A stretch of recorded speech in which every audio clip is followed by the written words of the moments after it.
Hello, welcome back to Final Fantasy VI Pixel Remaster. We are still here in Kefka's Tower. We are close to done. Finished with it, though. And just figured I'd let the original score for it play just a little bit.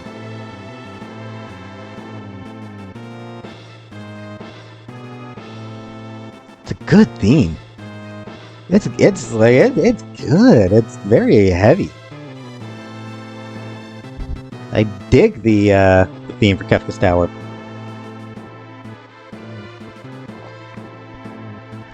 Definitely gives final dungeon vibes.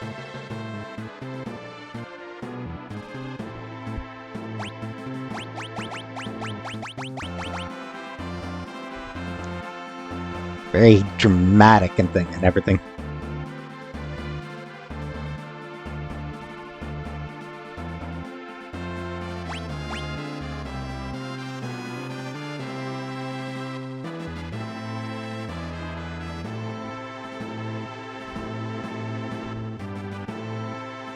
Yeah, real good.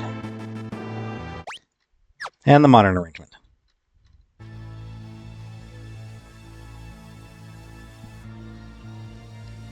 Also very good.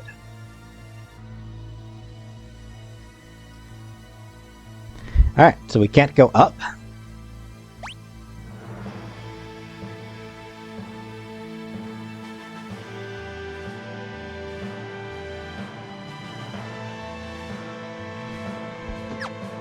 So, down instead.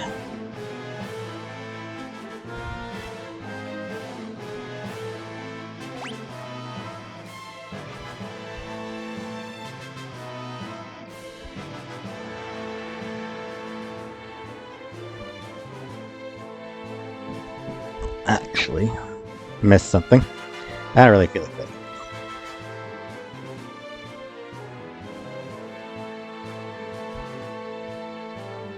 Where is it? Oops, actually. There it is.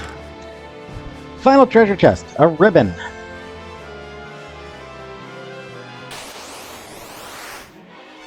And a fight.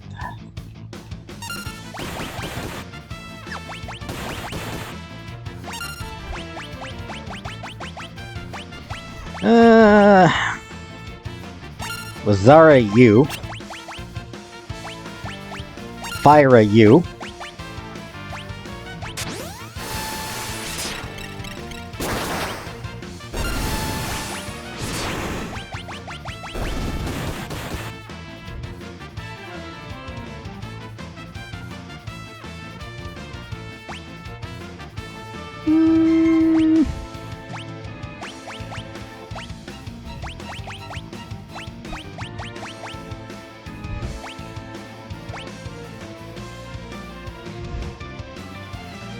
You know what? Screw you. Ultima. I'm ultimating you. I don't even care.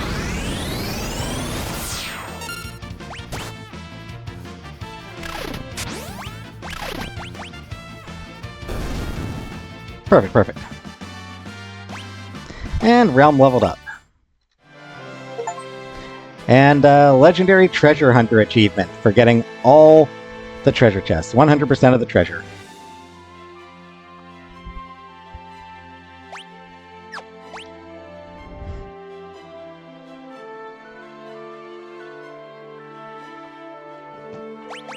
Let me check my equipment, make sure I've got... Alright. Don't need this thing anymore.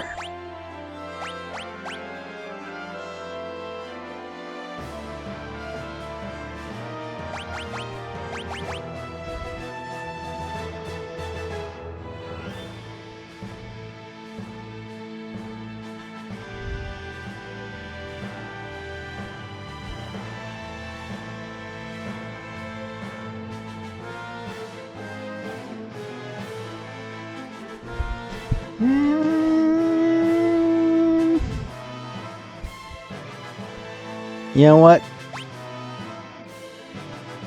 Well, Yeah, I give it to him since he's got the thing to cut the stuff in half. Although, well, I mean, she does. It'll go real quick if I give Soul of Mess to her. Yeah, I think I will give it to the other dude.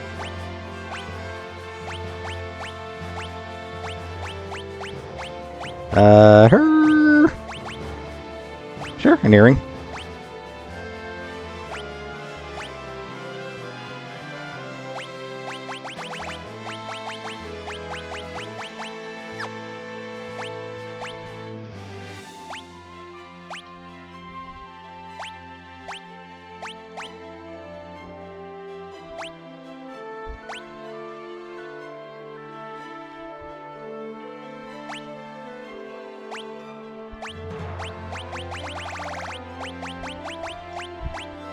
Give them both the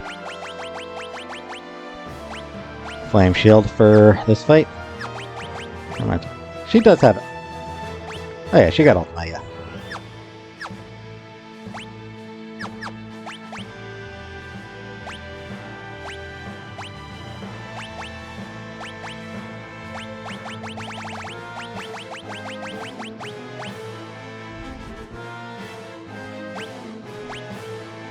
There we go.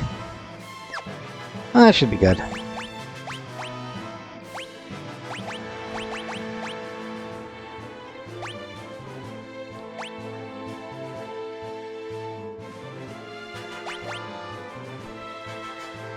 That's not going to be terribly useful.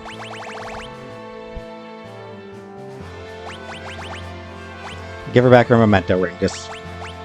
And... Well, it's not terribly useful. Well, it's not the best thing to do. It just feels right for her to use a rainbow brush at this point.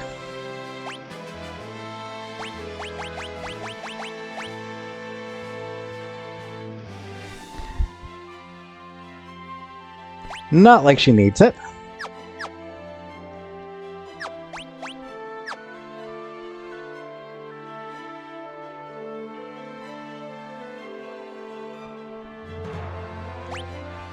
Are there any Esper's avenues that I'd like to show? He's not going to be able to do anything.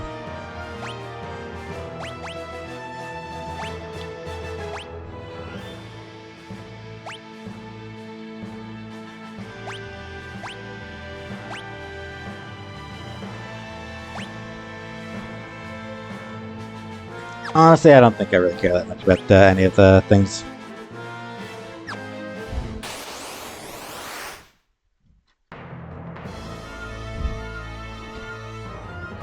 So now we have Demon.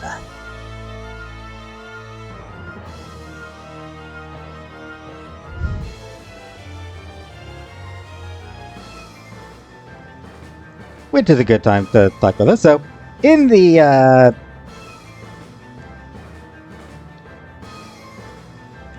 original plan, Demon was going to be called Zervan. I feel like I might have talked about this before. What the original names were for the Warring Triad. But yeah.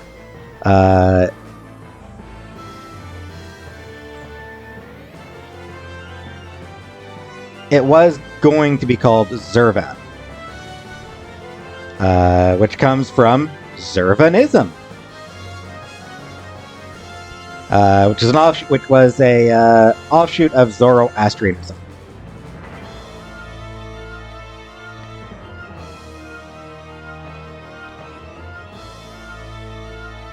Short version is Zervan is the god of infinite time and space, and is Aka Mana, or one or alone, deity of matter.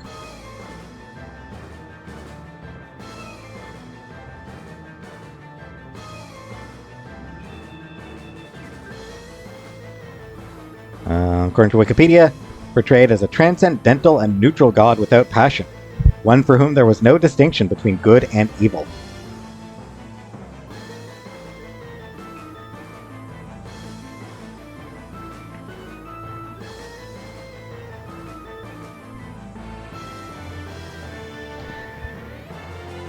Anyway, supposedly it's weak to bio.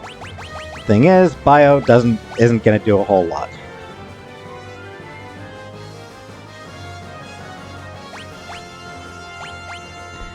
So instead, I'm just gonna hit him with the Ultima. Keep him in the air. Oh, actually, that's probably not the right thing to do.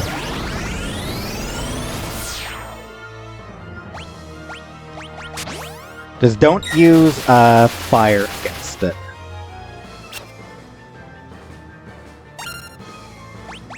Fire will heal it.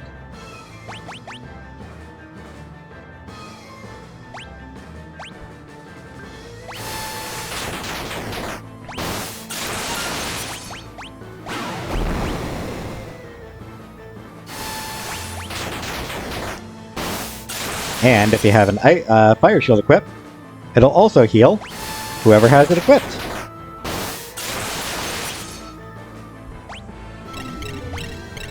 Ah.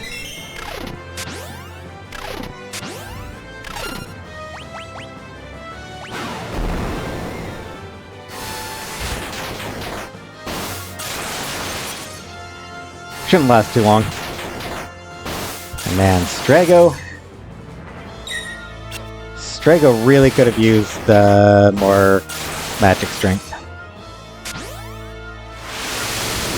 Ooh. Don't like that. I was gonna say I don't like that, but it didn't actually do that much.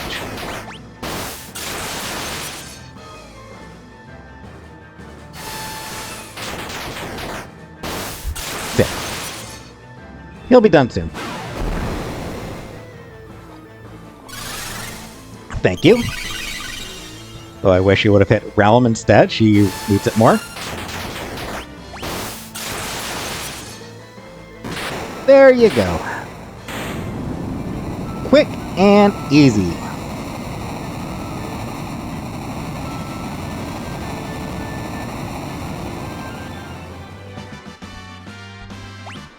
And a Radiant Lance.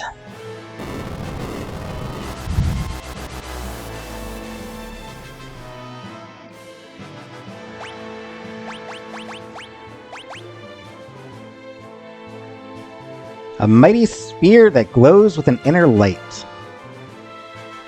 Actually, not going to equip it on him. Just now.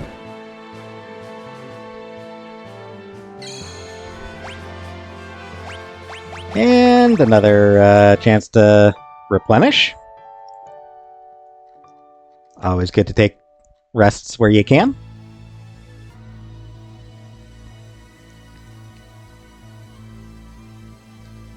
And with that, let's pop back to Team A.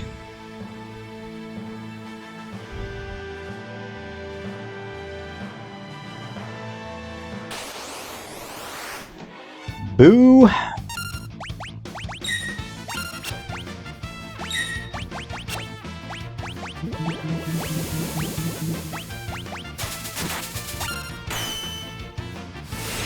Wow, good job, dude.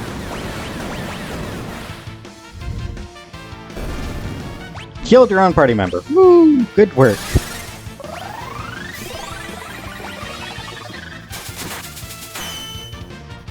And another one. Please be frozen? Thank you.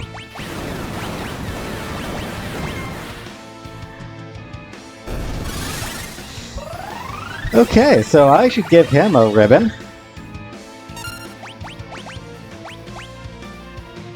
Because, he's doing more damage than the enemies.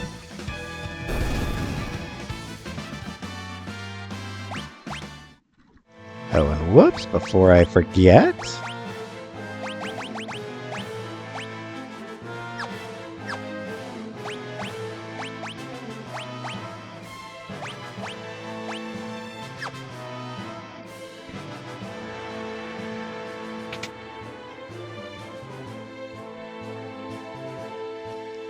Which way am I going?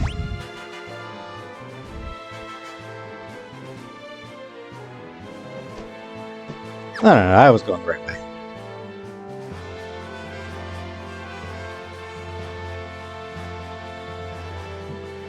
Thought it was?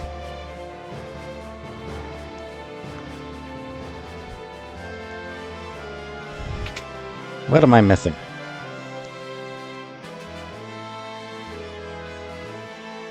Hold on a second. I made a mistake.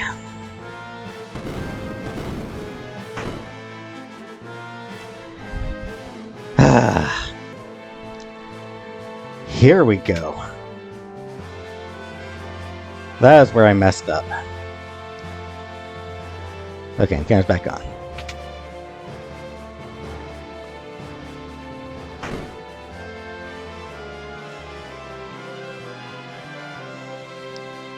And here we go.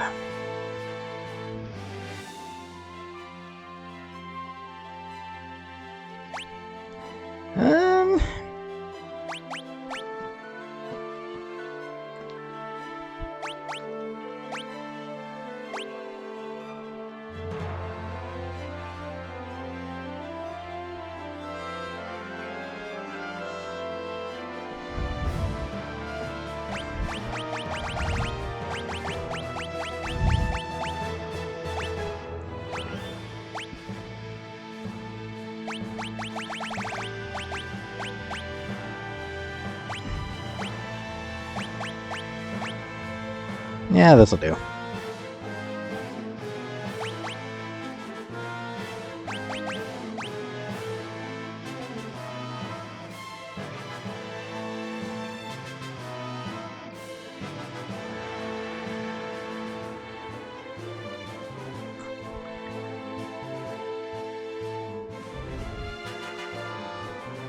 Yeah, alright. That'll do. Shouldn't be too tough. Fiend!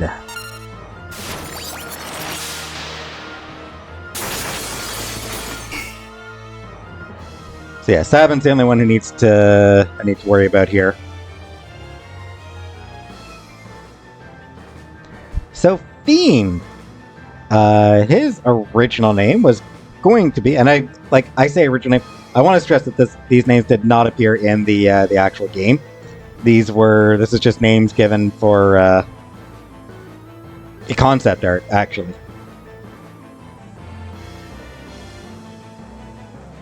Concept art by Tetsuya Nomura.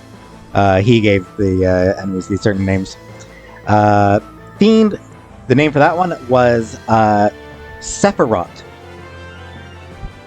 A name that will be very familiar to people who played Final Fantasy VII, obviously.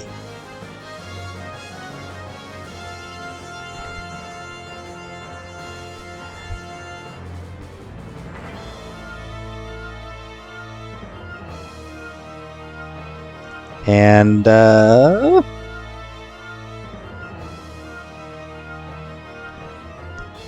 so, from Wikipedia, Sephiroth, meaning emanations, and Sephiroth is plural, plural form of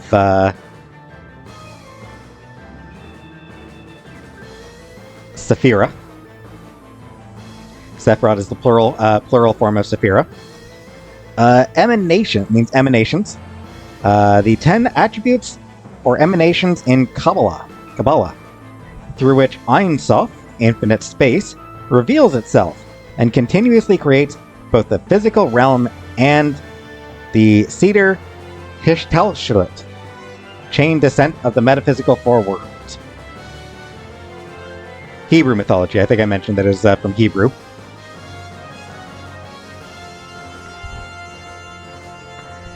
Uh, 10 different channels through which the one God reveals his will. In later Jewish literature, the 10 Sephiroth refer either to the 10 manifestations of God, the 10 powers or faculties of the soul, or the 10 structural forces of nature. The 10 Sephiroths: Malkut, Yesod, Hod, Netzah, Tiferet, Gevurah, Hesed, Da'at, Bina, Hakma, and Keter. I apologize if I mispronounced any of those. I have never learned any sort of you know, Hebrew.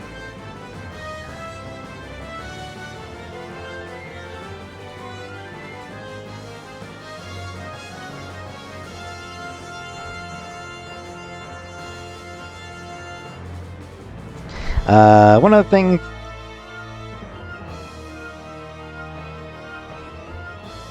Fiend does have a spell called Force Field that Strago can learn. Not that it's terribly useful here right at the very end of the game. Let's try... Actually, let's try an Osmos first, frankly.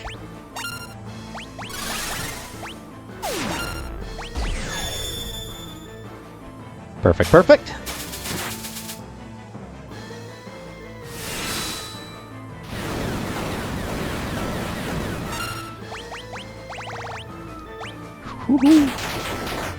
Now try a Blizzaga. What does it have for stealing? Safety bet. You can potentially steal. You know what? I want to top him off as well.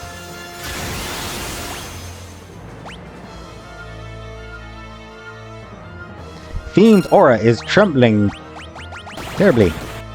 Whatever it was.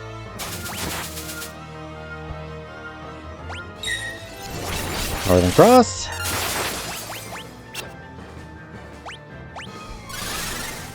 Ah, it's frozen.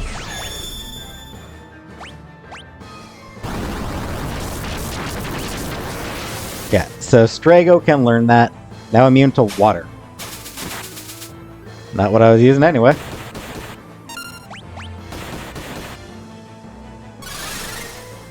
Oh, whoops, I didn't actually mean to Osmos again.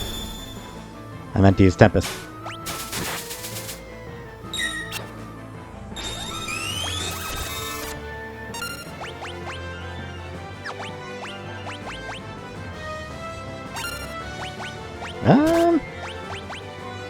Ooh.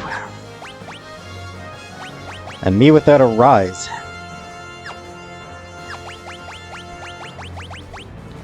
Alright, may as well use Phoenix down then.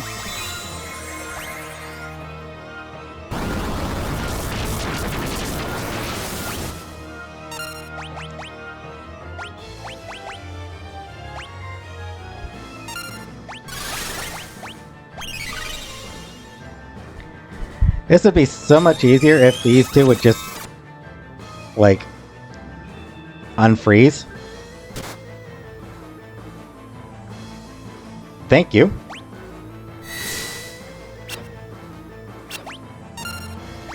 Really?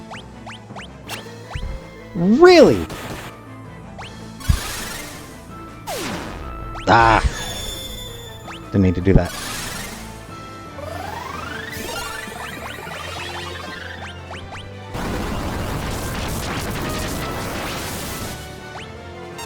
Now I'm immune to fire. Whoopee.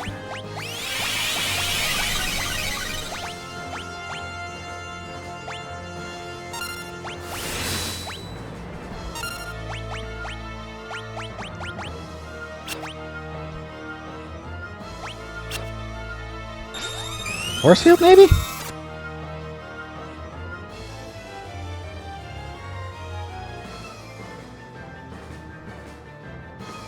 I wonder if it's maybe force field that's making him effectively immune to physical attacks.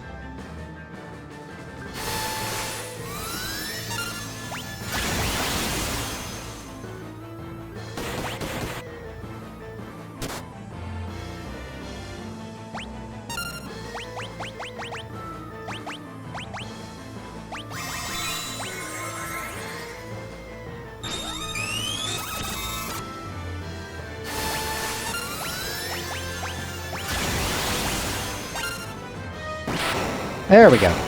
Yeah, that guy was not easy to beat.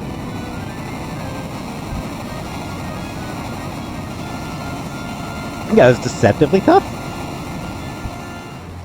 When I started like just missing all physical attacks, that was, yeah. And hey, he learned all the Ga spells. Hey, and hey, Mutsuno Kami.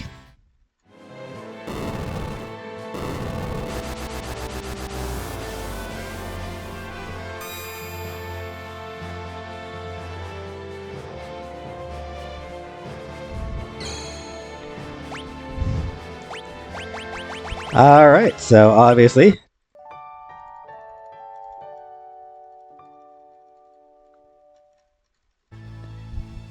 As for the sword, Mutsunakami Yoshiyuki was a Japanese swordsmith in the 17th century, 1650 to 1710.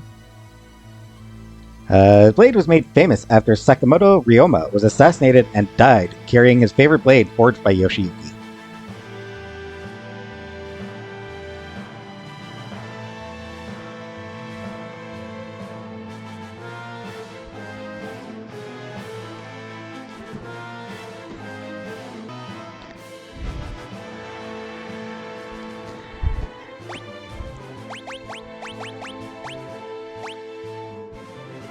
There we go.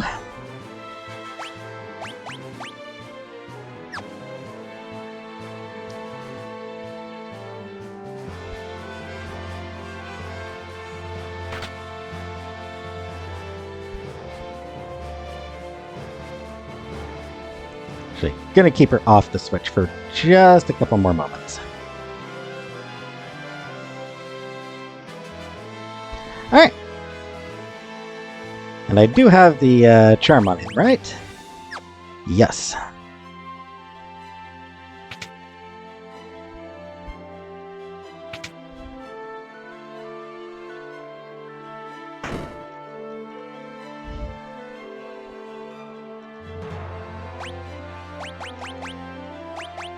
And it's time to take it off him in favor of the Dragon Horn. Give him the Radiant Lance.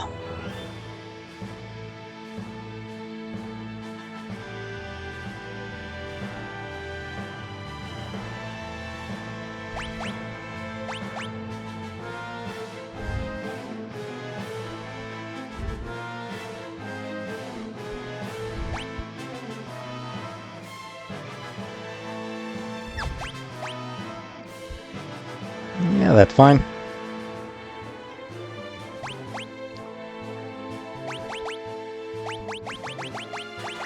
I do want to fix the... honestly, probably don't have a very good,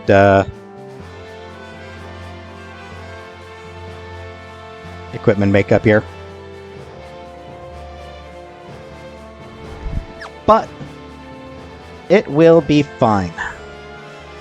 For one very simple reason. Oh, hey, I got a side attack right off the bat. Nice.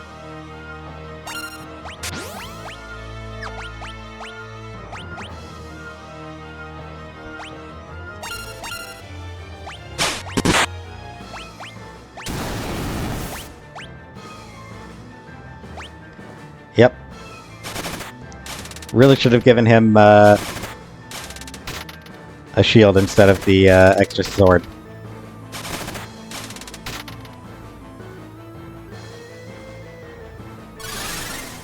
It's fine.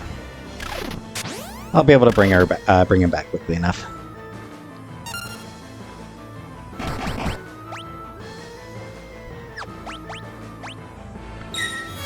In theory.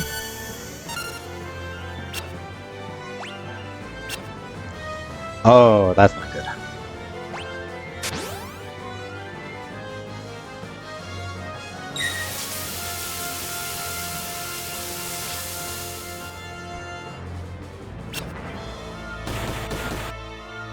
I'm not terribly worried, even so.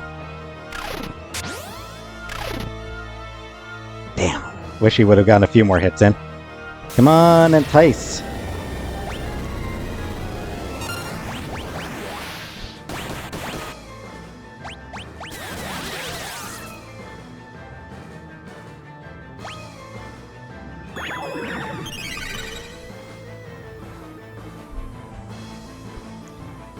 Let entice be successful, please. I need to entice her.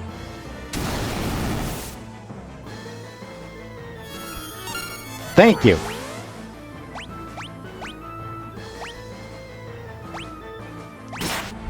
This fight is now over.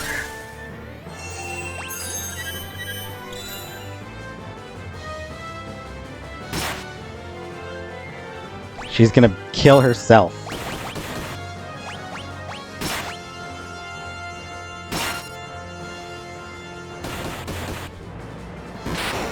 See? Poor Shadow didn't get to come back before I killed her.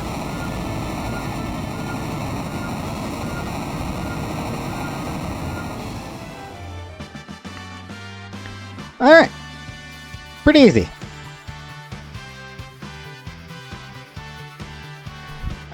Holy would heal the goddess. Also, Quasar can be learned by Strago. Oh, and I forgot to mention Goddess. The name that Nomura gave her was Sophia.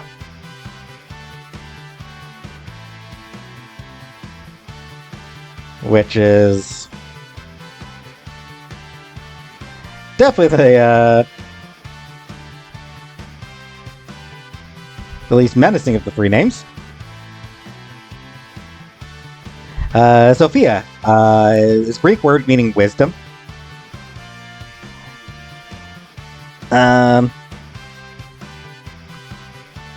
Central idea in Hellenistic philosophy and religion, particularly Gnostic Christianity. Much of Sophia's concept, dialogue, and flavor. Never mind. That's from Gnostic Christianity, Platonism, Orthodox Christianity, Esoteric Christianity, Christian mysticism. In Gnosticism, Sophia is an aeon who created the demiurge, which in turn created the material world.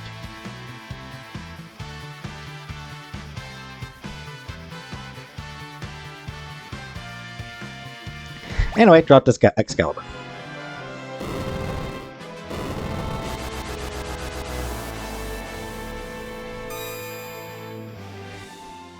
We destroyed the Warring Triad, Kupo, but the power of magic isn't fading like it should be. Could Kefka have extracted the very source of magic from them?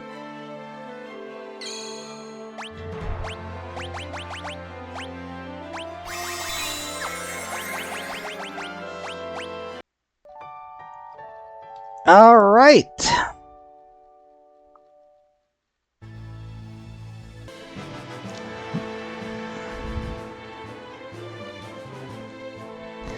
All right. So I've removed everyone's equipment. I'm going to spend a few minutes to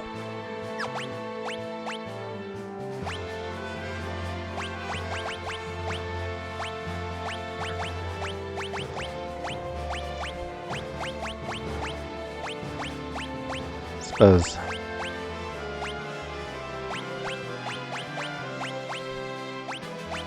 So I'm going to take a few minutes to get everyone's equipment set up.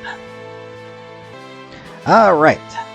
So I think I'm more or less satisfied with how everyone is set up.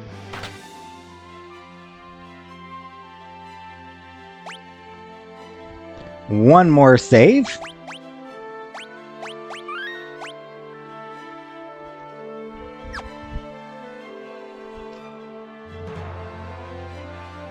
Whee!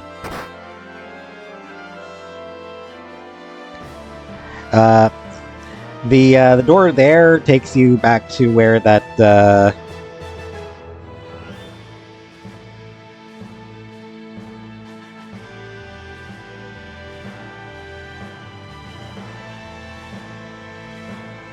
where the conveyor was previously that one of the teams couldn't get past. I believe. Let me make sure. Yep. All right. So here we go.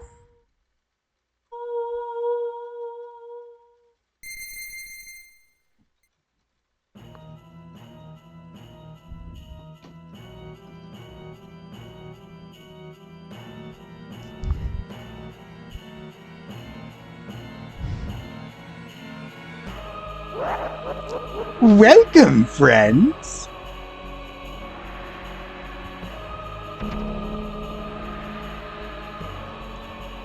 I knew you'd come, so I've been practicing my greeting.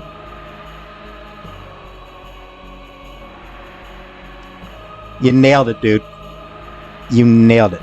How much do you have to destroy before you'll have had... How much do you have to destroy before you'll have had your fill, Kefka?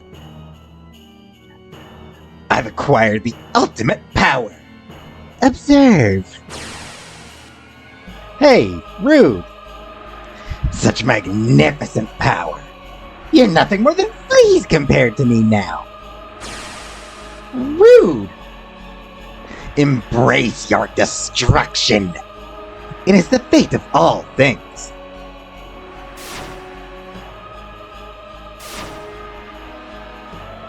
To be destroyed? Maybe it is. But people can always rebuild, and new lives will always be born.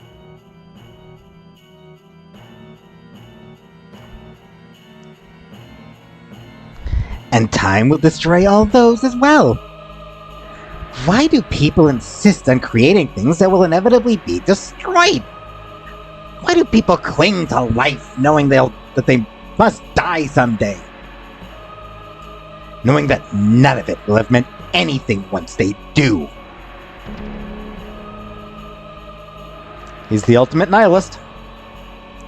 Because it's not the end that matters. It's knowing you have something to live for right now, at this moment. Something you've worked for. Something that's worth protecting. Rude! As long as you have that, that's enough.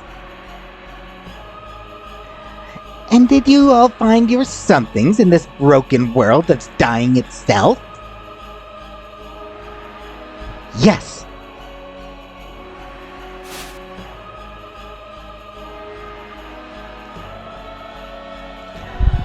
Love. A person worth protecting. A wife and child who live on within me. Friends and family. A peaceful kingdom. A loving brother who always looks out for me. Someone willing to accept me for who I am. An adorable little granddaughter. An obnoxious grandpa who I couldn't live without. Wings from a dear old friend. New pals, Kupo. These people! All of them! Wow!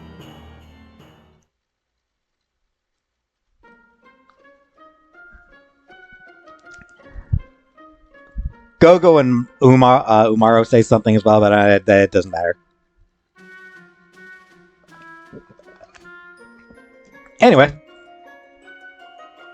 Blah! You people make me sick.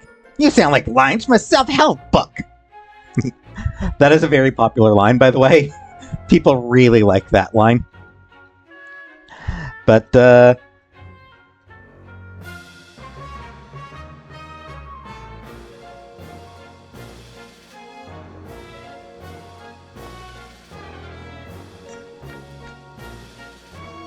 so, in the originally in Japan, he was not all that popular a villain.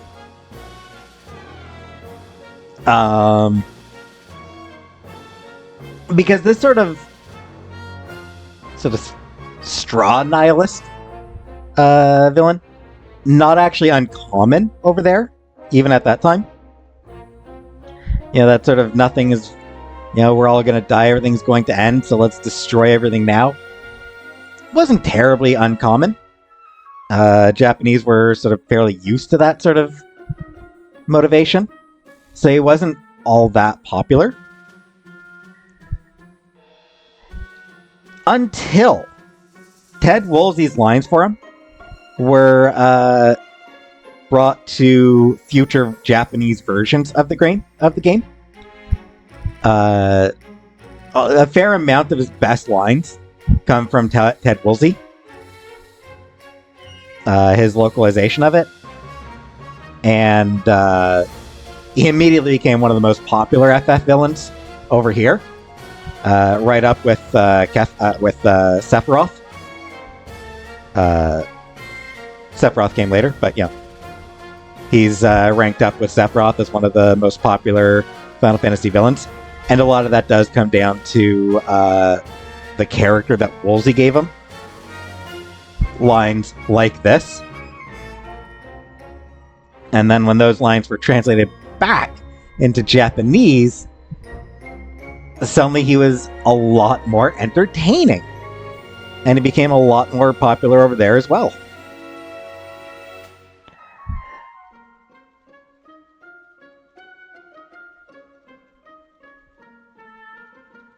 But yeah, I mean, that's basically nihilism. You know, everything's going to end.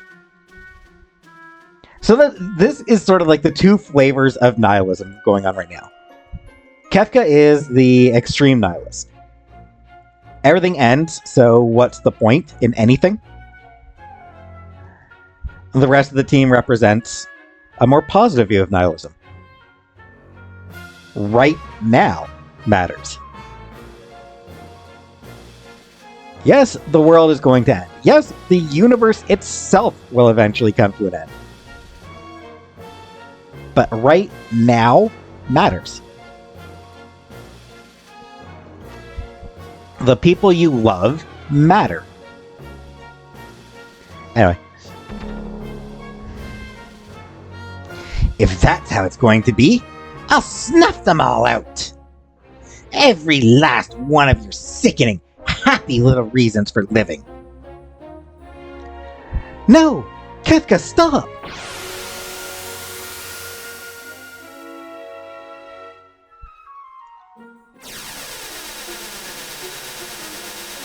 Whew. He just missed that down.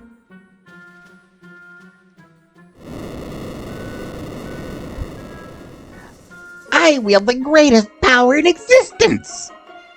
You may as well be dirt on the bottom of my boots! Or the dirt stuck to the bottom of that dirt!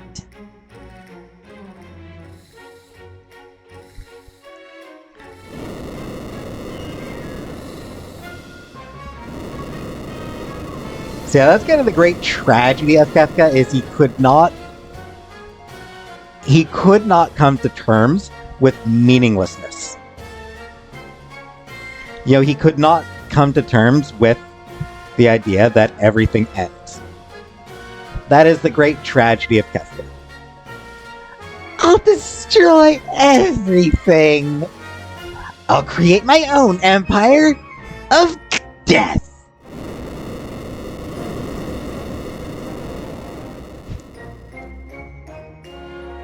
You can't destroy everything. People will always have dreams. No! When I'm through, there won't be anything left to dream about.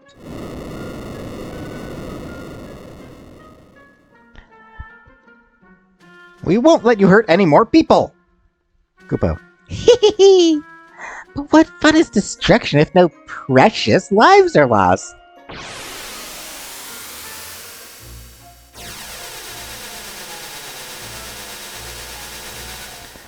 You monster! You're burning the fish!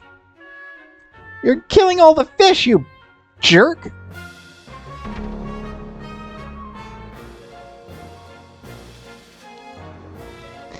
It ends here! It ends here, Kefka! Alright, so... this is a little bit different from previous ones.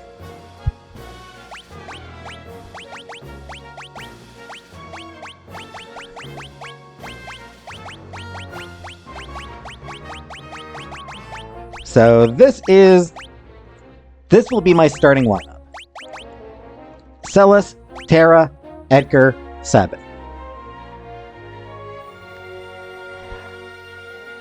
What'll happen? As characters die,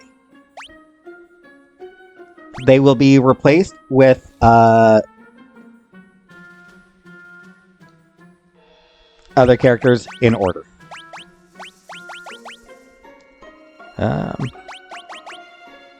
Sure. Sure. Sure.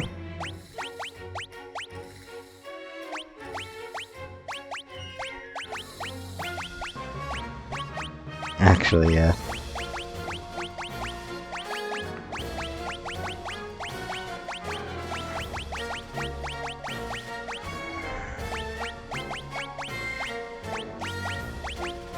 There we go.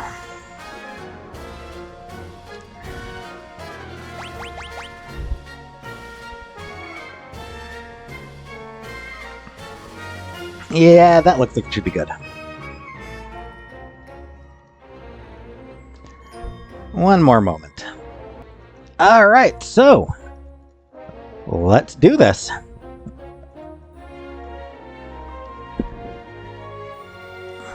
Celis and Terra, best girls. The one who started it. One who carried it on.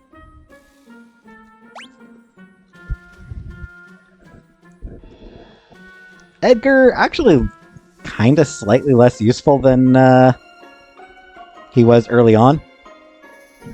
But he's still pretty good. And Sabin remains a beast, frankly.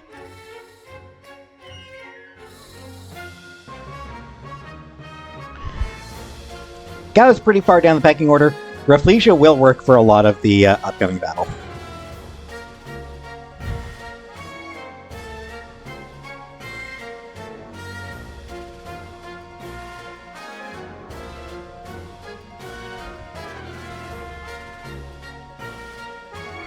Yeah. Yeah, so Rafflesia will work throughout the entirety of the final battle. Which, frankly, feels like a bad idea. That feels like it's, that feels kind of silly. If I'm honest.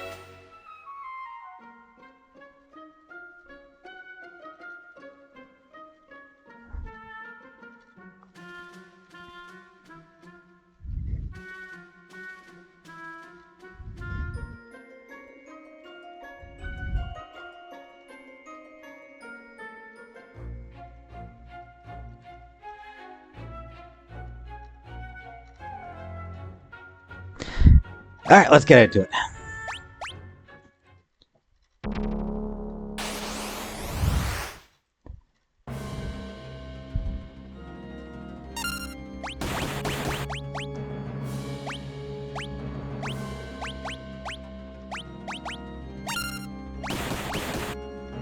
Let's see.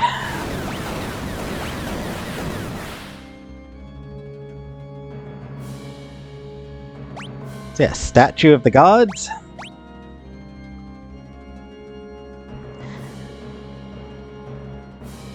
So I suppose I'll mention this here early.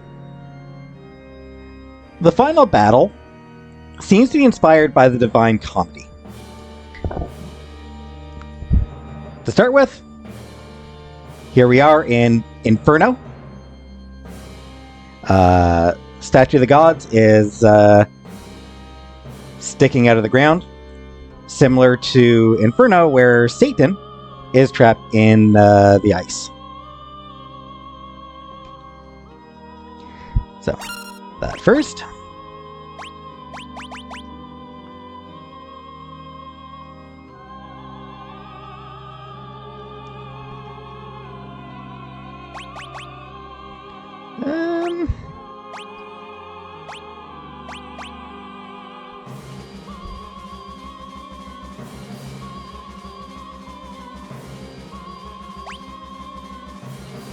Let's go, yeah, let's go with a,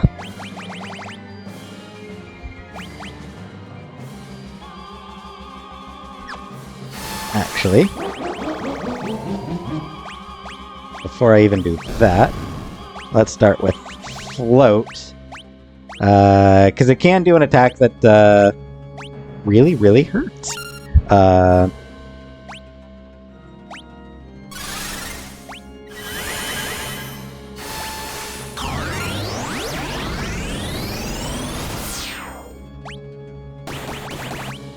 And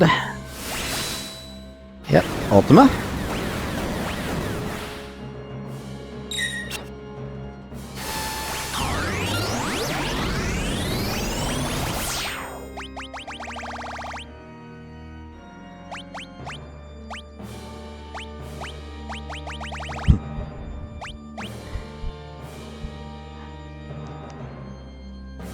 This is actually a funny thing for Dualcast, actually, just realizing, yeah, just Osmos, Osmos, and then Caspell. Yeah, just get back whatever MP you're using.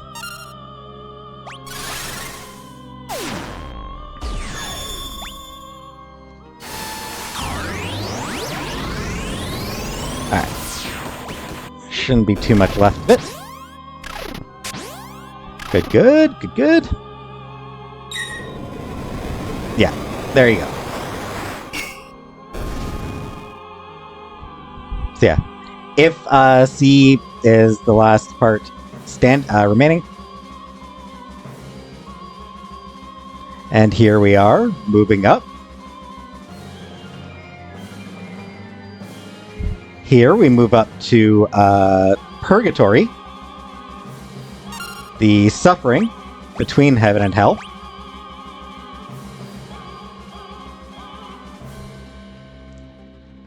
By the way, the music here. This boss theme is called Dancing Mad. Great name, by the way. 17 minutes long. This boss theme is 17 minutes long.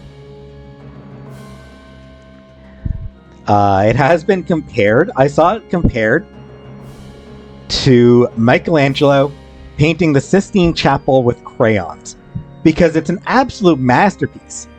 It's one of Uematsu's favorite pieces of music that he's composed, and he's had a hell of a career, and this is still one of his favorite pieces. It is a masterpiece, and he did it on the Super Nintendo with the technical limitations of that. You know, here obviously it sounds big and bombastic and everything. It sounds like a real piece of music. But the original did not sound like this.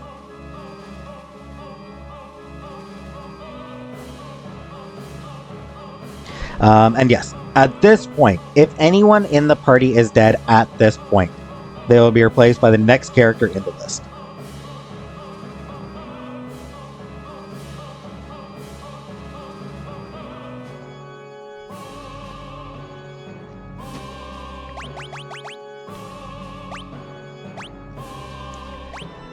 So once again, the piece in the middle can just be killed like that.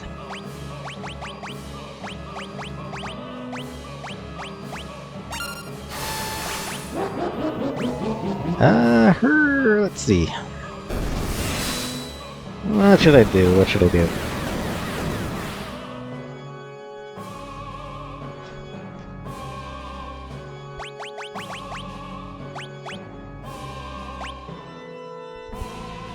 Yeah, this is a good one to take out.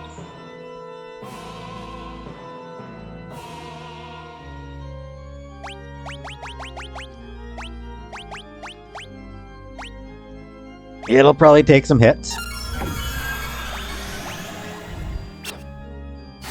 Do I have Hastka? That'd be a point. Did I ever get Hastka? Not with any of these people.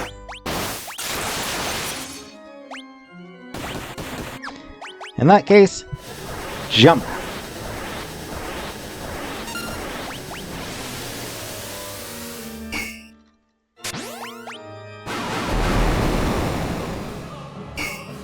No harm.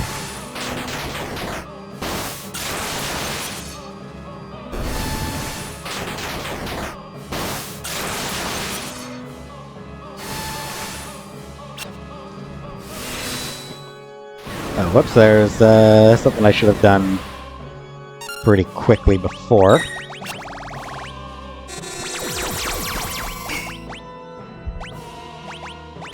Silence. Yeah. Silence on F. And then, yeah, quick Osmos.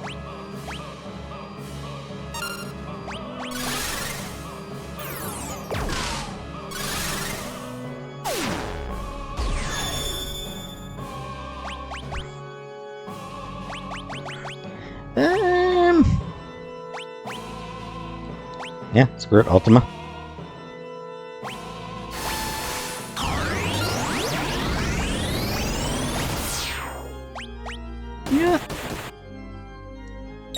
couple of people have taken a little bit of damage, so you know what?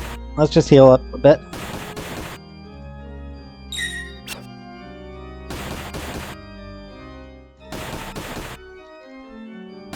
You gonna...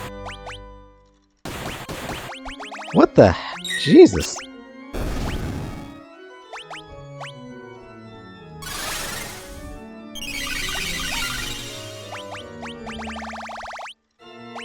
Ah, she does have haste go. Alright, fair enough.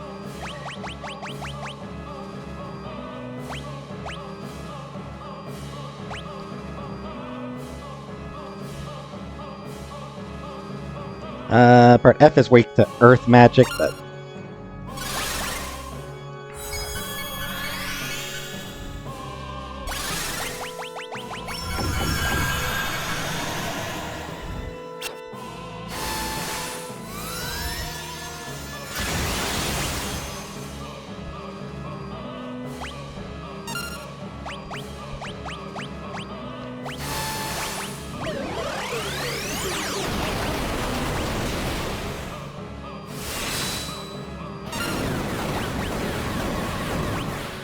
Alright.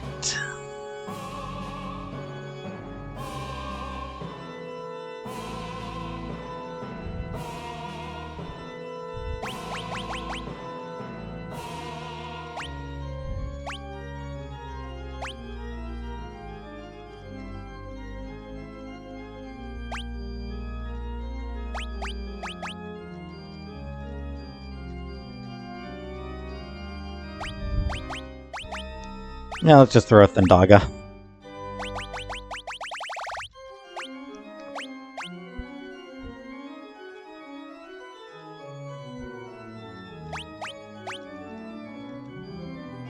And after that...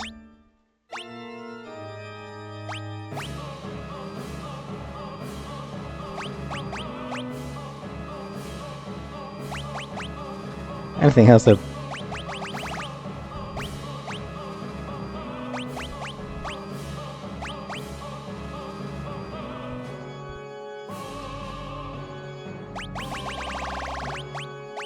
yeah, keep MP topped up.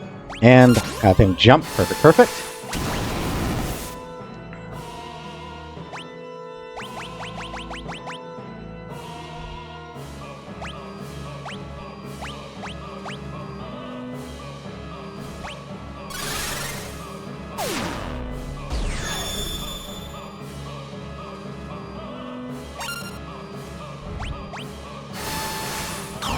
So, yeah, and yeah, this music is so good.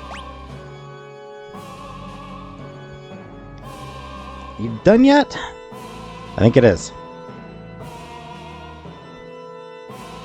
Alright.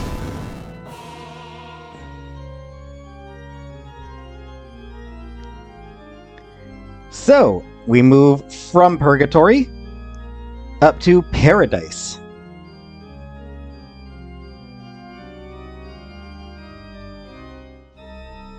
With a Madonna della Pieta.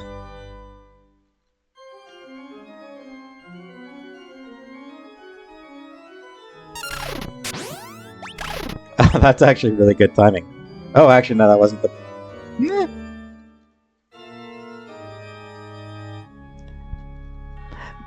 from these two, you can steal a Ragnarok and an Ultima weapon. Useless to steal in this version of the game, since there's no New Game Plus, there's no post-game content.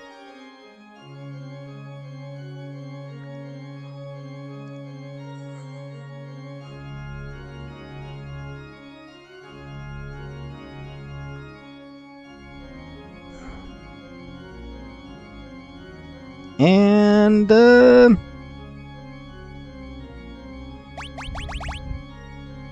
alright.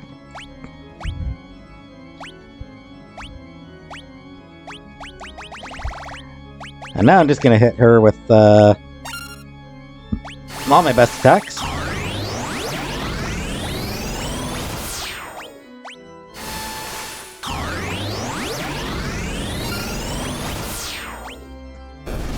Oh, I should...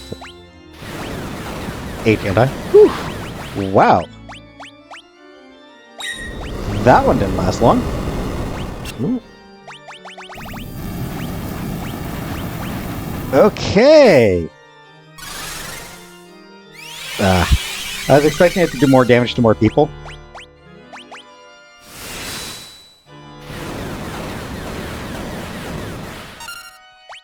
Ooh, if I'm not careful.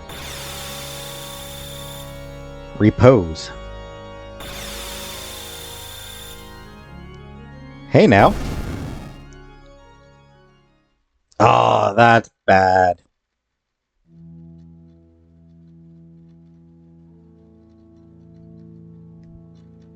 That's unfortunate. Really would have liked Celis and Terra to be in the final battle.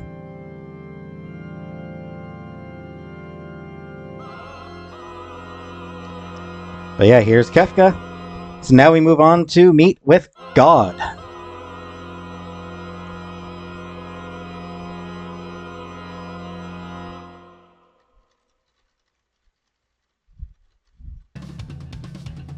Life, dreams, hope. Where do they come from? And where do they go? Where do they come from, Cotton Eye Joe? God, I'm old. I'm sorry, I'm old. Such meaningless things. I'll destroy them all.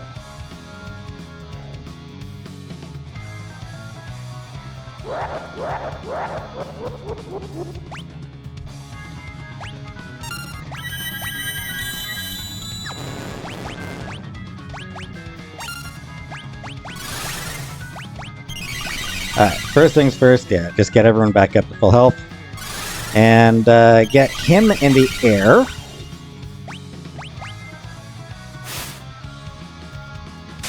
And he's dead. Alright, this fight might not go terribly well.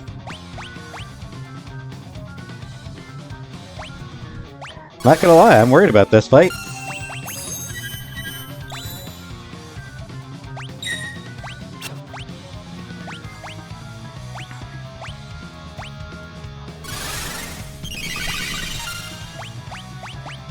Alright.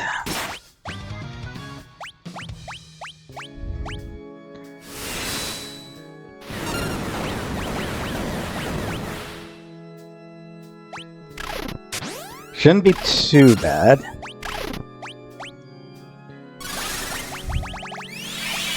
He doesn't really have anything useful. He has Holy.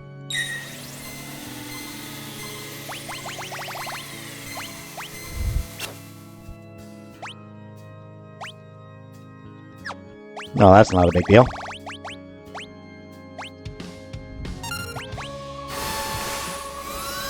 So yeah, this isn't really the team that I would have liked to have gone in with.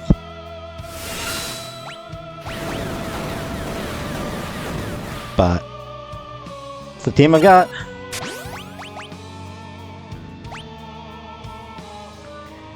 I don't know if...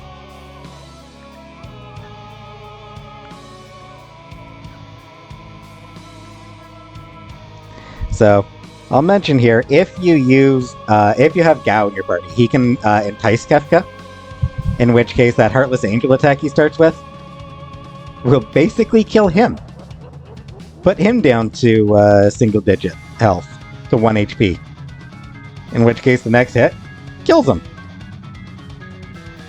Requires, like, it comes down to timing for that.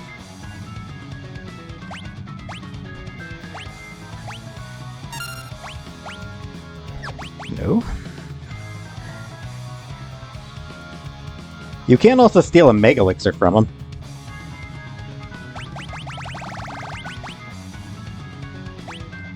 Which is actually useful in this battle.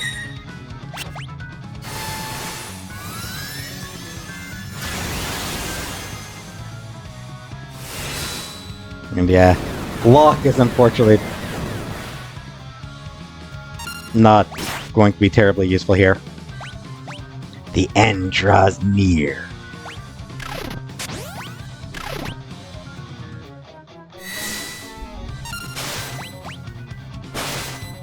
Come on, Cayenne. This guy killed your people. guy killed all your people. Don't let him get away with it. Sabin. I don't know, just... Ah, there we go. Yep. Phantom Rush. Overpowered.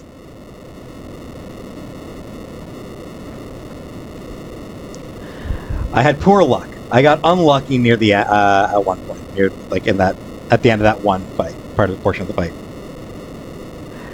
But side note, I am very, very glad that I did decide to split this into another episode.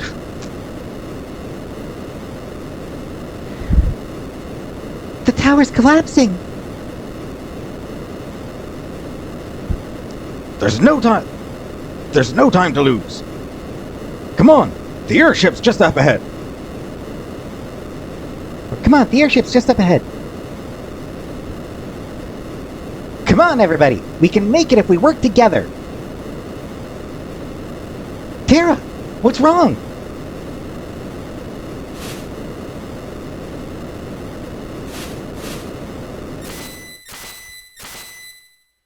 Yeah, that's, that... The Magicite. Magic is disappearing. If espers are fading from the world, what'll happen to Terra? Come with me. I can use the last of my power to guide you out.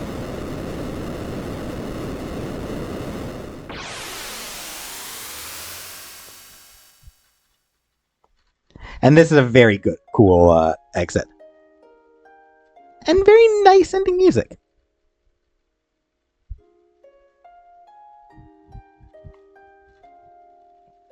So I mentioned that they were going to have Realm paint some of Amano's artwork for the ending. One idea they had was for her to paint a mural of the party's adventures during the ending. That obviously, that did not happen.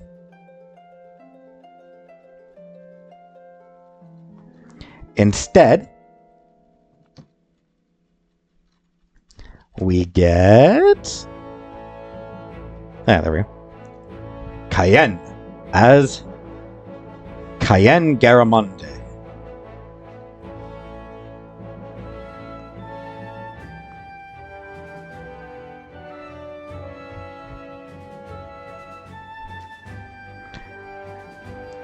Cayenne, could you hit a switch? Mechanical devices are not my strong suit. Dude?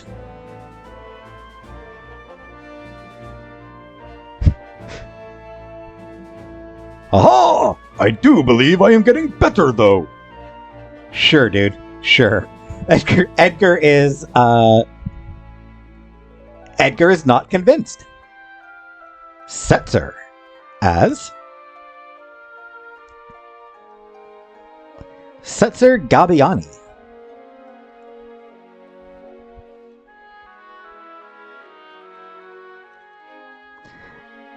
It is a cute ending.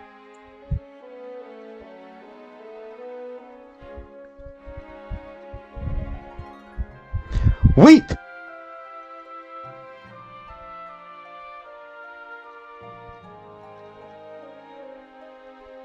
Whenever you think you're right, you're wrong. And that's a big mistake. That was what you always used to say, wasn't it, Daryl? Aww, I like his little callback to her, to his lost love. Edgar as Edgar Roni Figaro.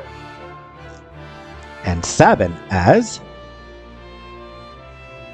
Sabin Renee Figaro.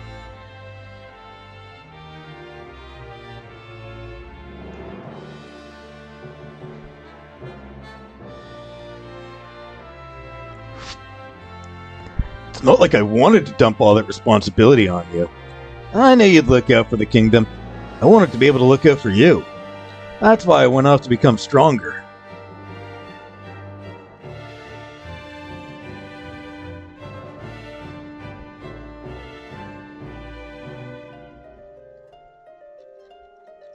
Aw. Mog as Mog.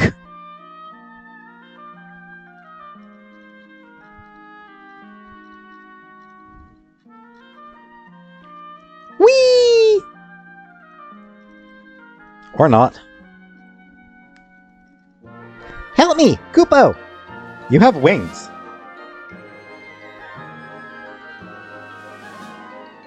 I guess the wings probably don't actually work. They're not. I suppose the wings probably aren't good for flying. It's like a Cupido. The fur! Watch the fur! I'm not a stuffed animal, Kupo. Alright, that was actually very cute. That was like one of those claw game things. That was actually, I like that. Edgar won the claw game.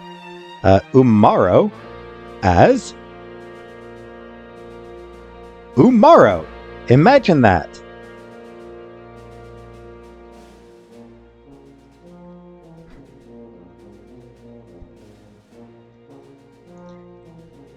It won't open.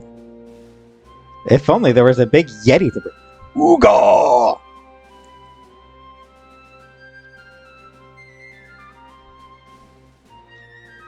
Okay, that works.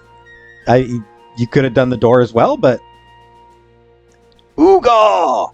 But smashing the wall instead? Yeah, okay. Sure thing, dude. Sure thing. Go-Go as I really like the Go-Go. I really like the glowing eye that you just catch a glimpse of. It's kind of cool.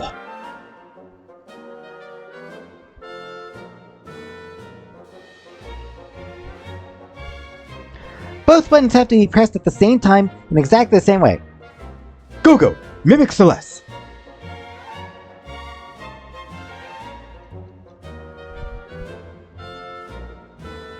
Nice. Oh, and then he just falls. He'll be fine. He'll escape. He'll just teleport out. Gao as Gao. Yeah, he'll be fine. I mean, he'll just teleport into another game. I don't think we actually do see Go-Go ever again. Shortcut! Take shortcut!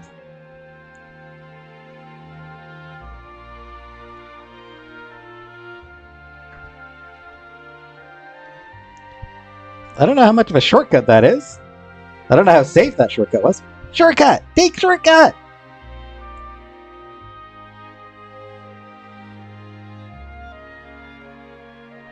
Yeah, I don't know how safe those shortcuts are. But probably fun. Lock as they're probably fun. Lock coal. Celis as Celis share.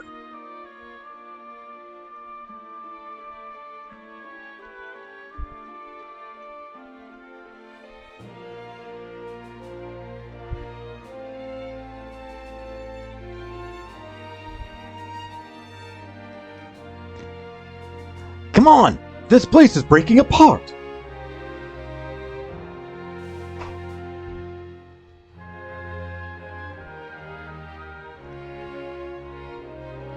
And lock! I won't let go. I promise. Locke gets his redemption in the end. Are you crazy? Are you crazy? You almost got yourself killed for that? It's his bandana. Len just drags her away.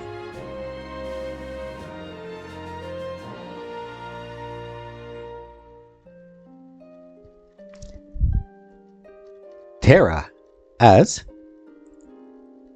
Tara Branford. Not totally sure what those glasses are supposed to represent.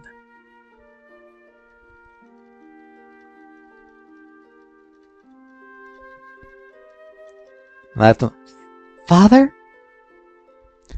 Tara, we must part now. We Espers will disappear from this world. You may fade away as well. But perhaps if the human part of you feels something strong enough, then maybe, just maybe, you will be able to remain here as a human.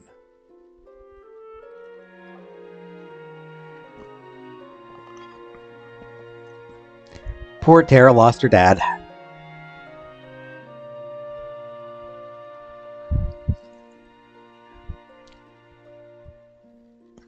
Poor gal. Realm as Realm Aroni.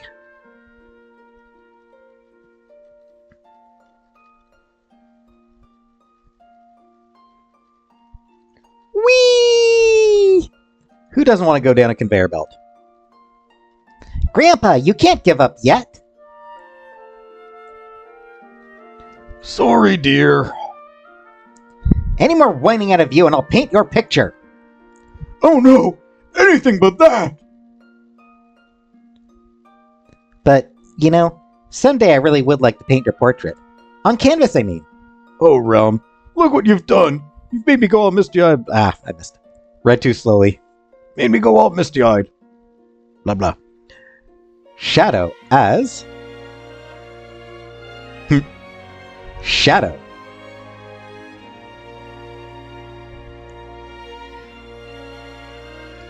His section here is very interesting.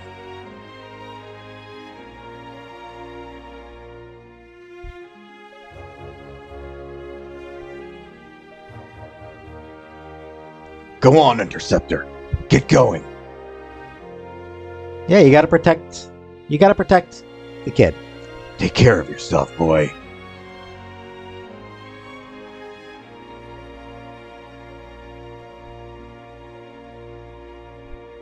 Baram, it looks like I can finally stop running. Come and find me, alright? Yeah, so he just... Strago. Yeah, that's interesting, that he just, like, decides, you know what? No, it's time for me to die. Strago Magus. That Shadow just decides, you know what? No. No, it's my time.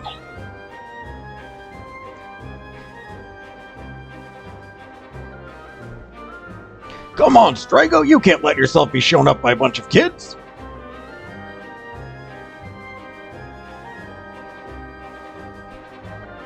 Hurrah! Gotcha! Good job! Good work, Strago. Was that everybody? I think that might have been everybody. And you. Aww. As me?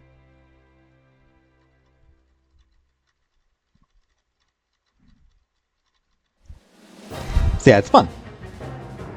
Follow me. So yeah, that escape sequence. It's a fun escape sequence. The last piece of magicite.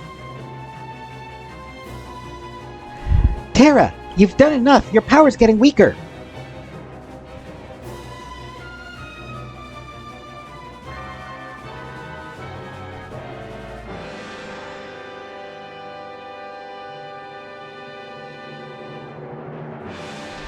Tara isn't going to be able to hold out much longer.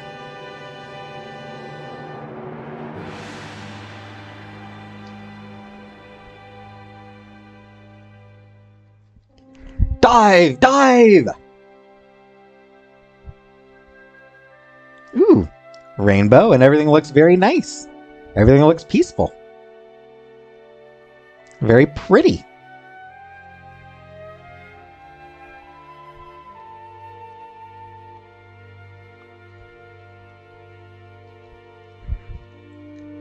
And a new life enters the world.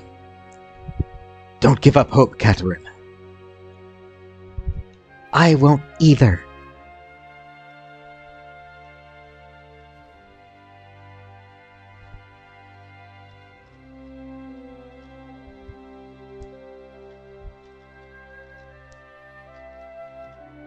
Not yet.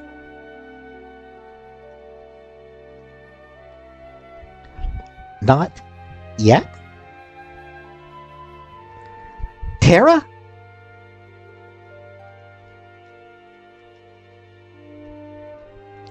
Tara!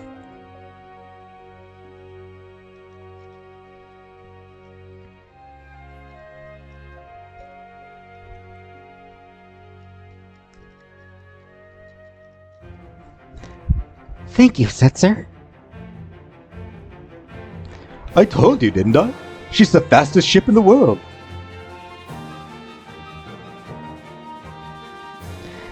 And now the credits.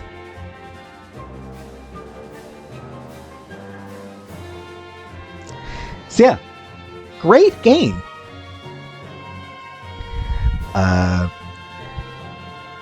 Terra was actually going to die in the original ending, but it's decided that is a bit too depressing, so she gets to survive. And we have completed the game. And it's a great game.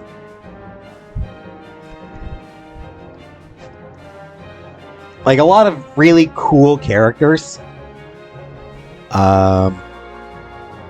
Most of them more interesting than just about any other character who's appeared in the franchise up to this point. And then you got like Gogo and Umara, who aren't interesting at all, but most of them are very, very interesting characters. Who have like relationships with each other, connections to each other that are often very interesting. The Terracellus relationship I like especially. Yeah, I do really appreciate that there's no animosity between them. Final Fantasy is actually pretty good at that, and pretty good for that in general. Having female characters who are friends. No, it's a franchise that actually does that really well. Anyway, so yeah, both great characters and great foils for each other. Edgar and Sabin obviously are huge fan favorite characters, just because they've got so much personality. Locke is a great character, a lot of personality. Setzer has a lot of personality. Cayenne, great character. Strago and Realm are both really fun, especially their sort of playing with each other is really fun, the way they play off each other. And yeah, there's the vocals for the opera there.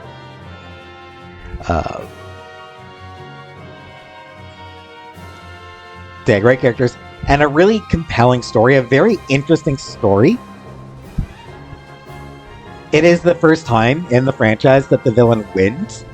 And that's not something that is very common, even today, in fiction, in a lot of stories. For the villain to just straight up win. And then you have to... And then, like, the heroes have to sort of recover from that.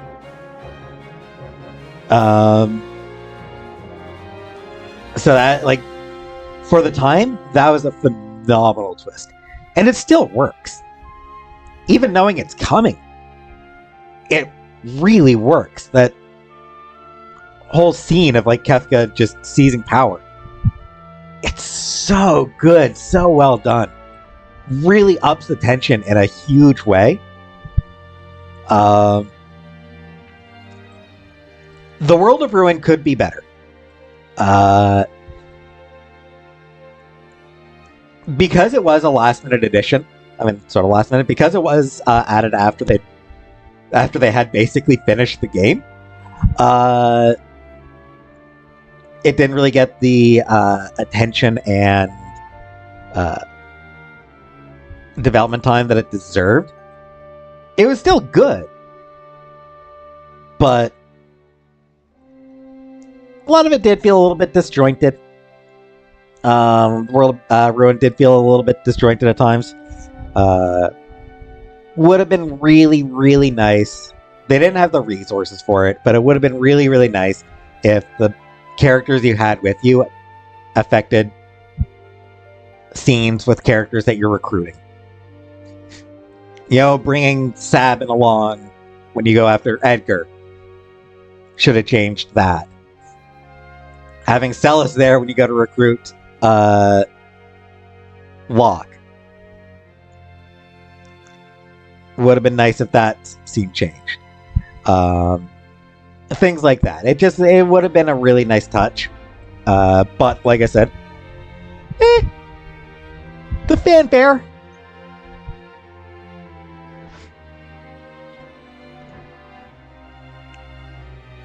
It's the theme. Oh, love the Final Fantasy theme. And yeah, now that the world is saved, new life starts entering it.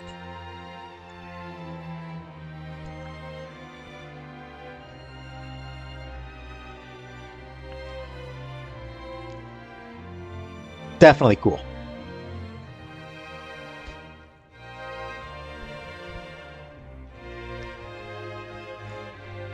Life can begin again.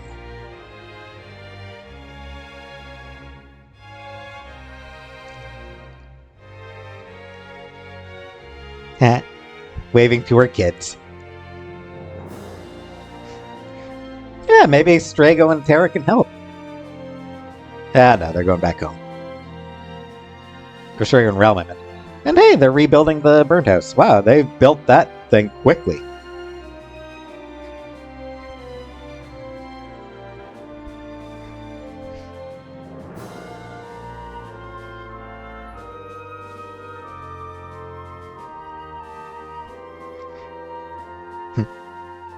Is she chastising him for trying to flirt with Celis?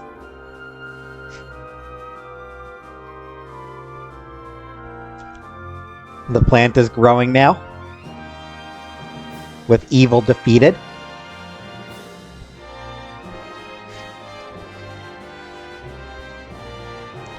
Figaro. Figaro, Figaro.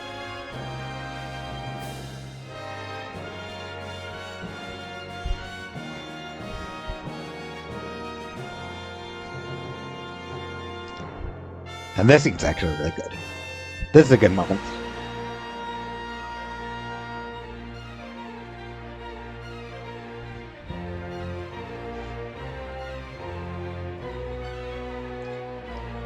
She's king of the world. She's flying.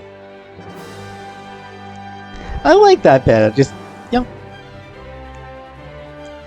letting loose the hair and letting the wind blow through her hair. That's a very cute moment.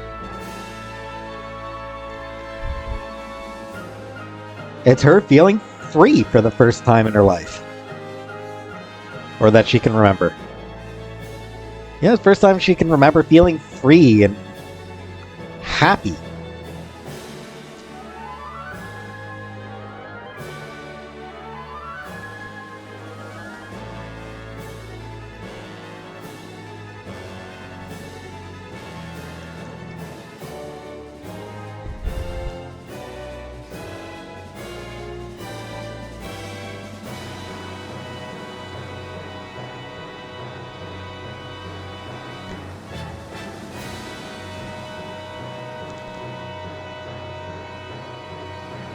It's a great ending.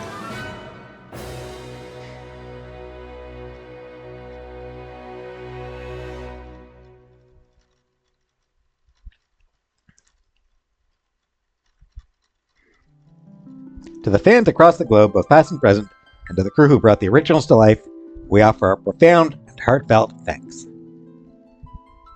And that is the end of the Pixel remasters. And of course, the prelude.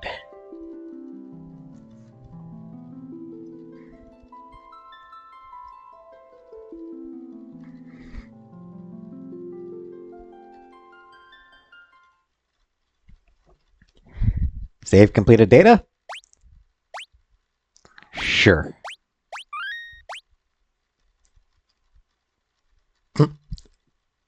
Didn't expect that to be what the save would be.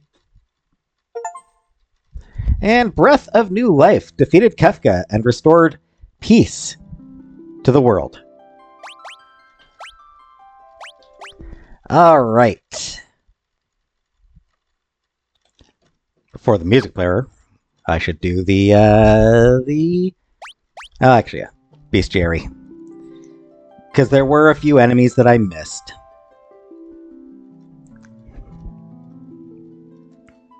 So, I'll just very, very quickly go over the enemies that I did end up missing. Only 5. I only missed 5. I think 1 or 2 of them I was just like, no, this is just too annoying to look.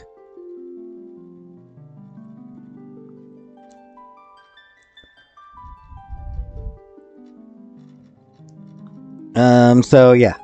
171 was Brachiosaur, which, yeah, that's what it looks like. That one, it's just a very rare encounter, and it's just tedious to look for. 238 and 239.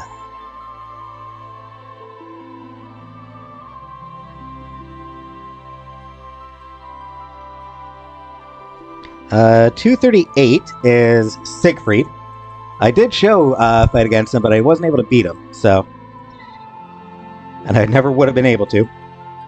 239 is Yojimbo.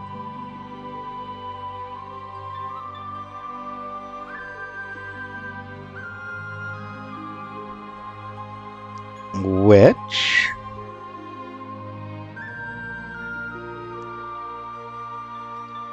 I forgot what Yojimbo is.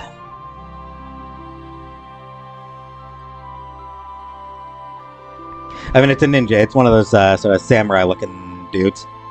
Yojimbo means bodyguard in Japanese.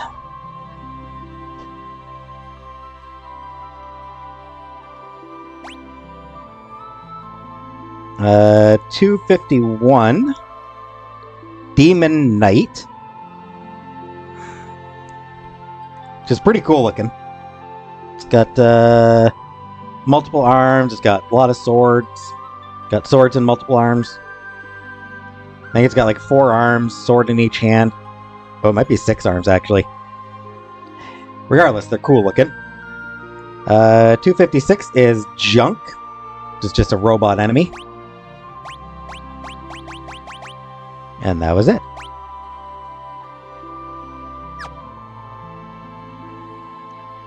So that was the missed enemies. So now into the gallery.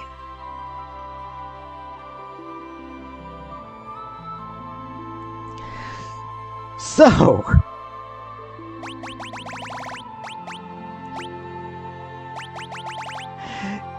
yeah, you know how most of them are like, look! Look, A, B, C, E, D, E, F. Celis goes up to H. Edgar goes up to D. Sabin goes up to E. And Terra all the way up to goddamn S.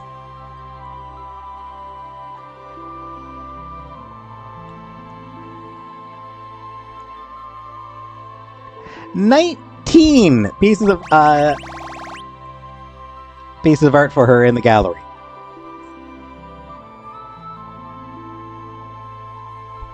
I think I mentioned that she was Amano's favorite, one of Amano's favorite characters to draw. Yeah, Title Splash. And actually, it's a great logo. Capturing Terra riding in one of those mech armors.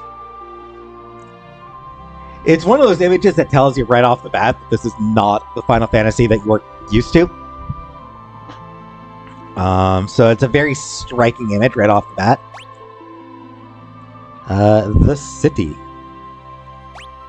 The city.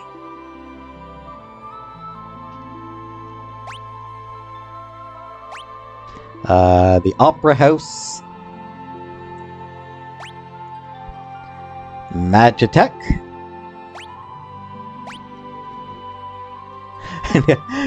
like 19 pieces of artwork or whatever it was. Plus, she's in several other pieces of concept art. Kefka's tower. Looks very cool here. Very different in the actual game. But the concept art for it is beautiful. Spirit and Steel.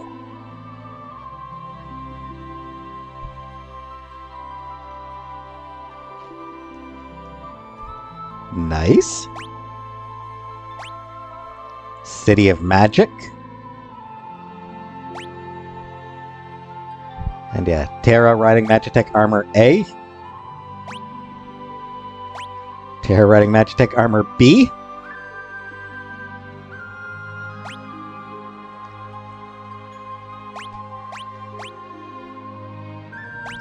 The Ensemble.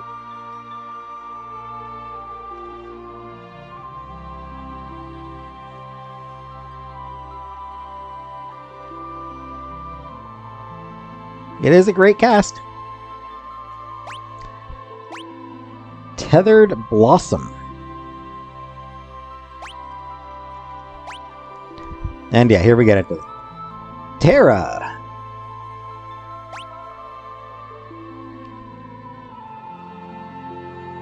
Aw, cute little dragon there.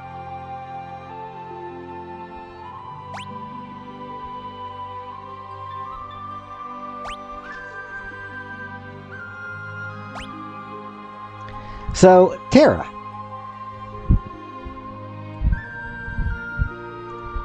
She is probably the character whose appearance differs the most from, like, one source to the next.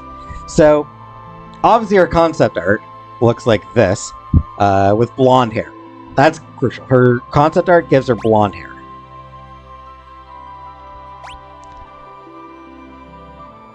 While her sprite gave her green hair. As a way of, like, because the game already had so many blonde characters in it as it was, she was given the green hair to sort of differentiate her a bit better.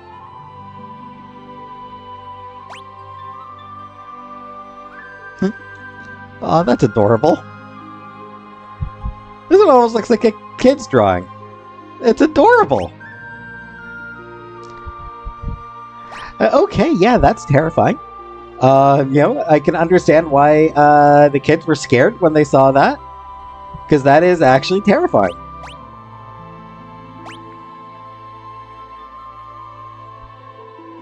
A little less terrifying.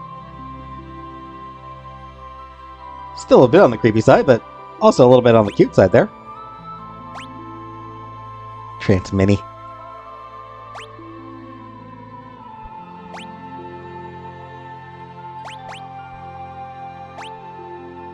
But yeah.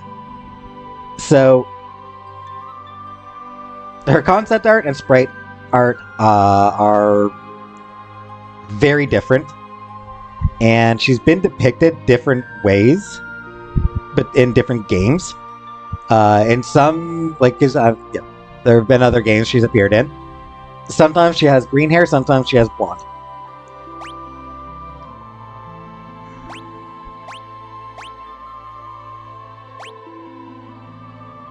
I like that one.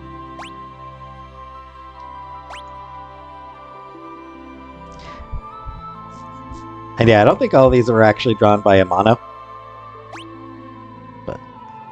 And yeah, here we get into Locke. I feel like in a lot of games, Locke probably would have been the protagonist. Because we do meet him very early on. He's got a definite charm to him. A lot of games probably would have treated him as protagonist. But as it is, this game sort of...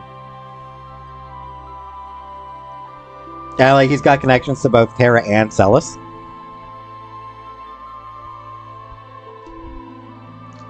A lot of the early game... He does drive a lot of the early game. But...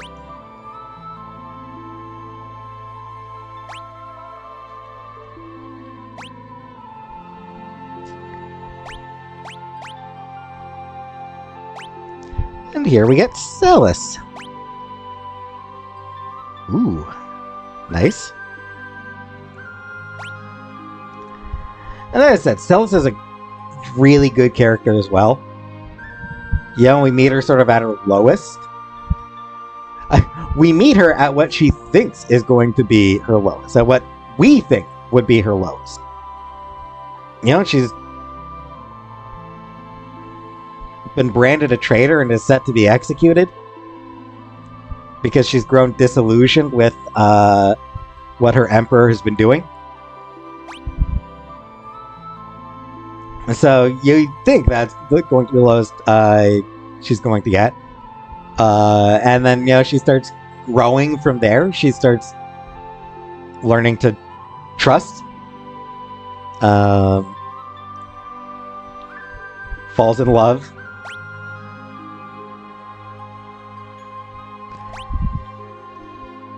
The amazing opera sequence.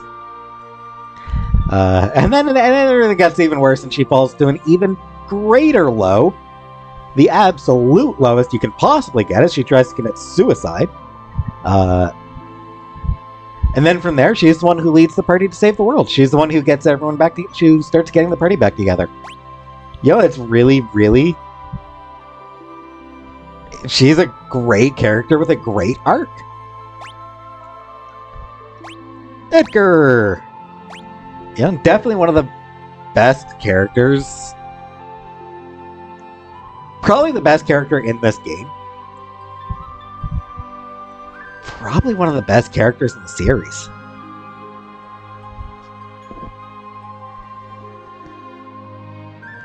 And there's a lot of great characters to come.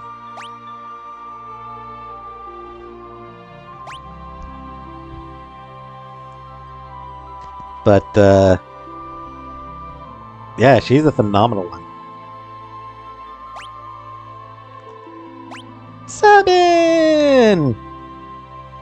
Who apparently has a beard in the, oh, well, no, there he doesn't. Edgar and Sabin are both really good. They're both fun. Neither of them really gets much of an arc. They're not, you know, where you meet, you know, where they are when you meet them is not too different from where they are at the end of the game. But they're still really strong characters. You know, even without getting actual arcs, they manage to be just... They kind of feel like they don't need character growth. They feel complete as it is. And just, you know, really good. Cayenne.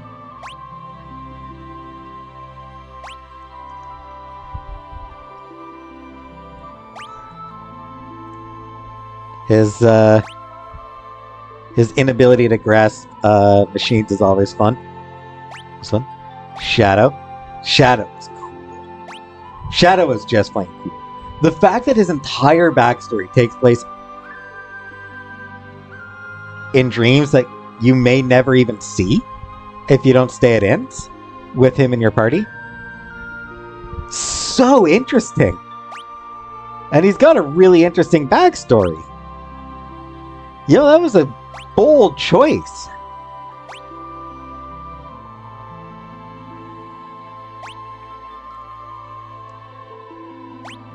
And, yeah, he's just a really good character. That's cute. Shadow riding on Interceptor's back. That's cute. Go!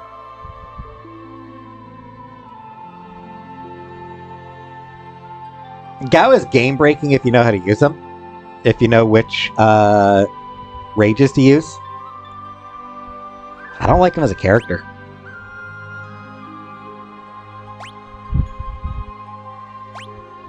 I honestly find it, like, his speech patterns are just annoying, I find.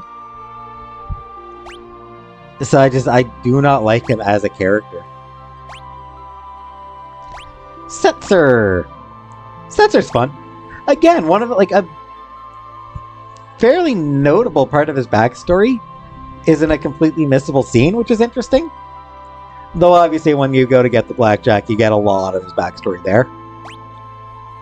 But yeah, he's another, like, really interesting, compelling character.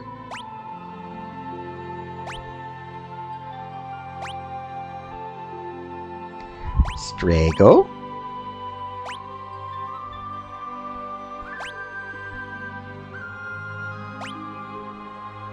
like Strago. Strago's cool. He's a fairly standard. Well, no, he's not even like a standard like old wizard type. He's got definite layers to him. Like his whole thing with Hydon is very fun. But even aside from that, he's learned, but he's also kind of reluctant to teach you that. He's an interesting character. Realm. She's a brat, but she's fun.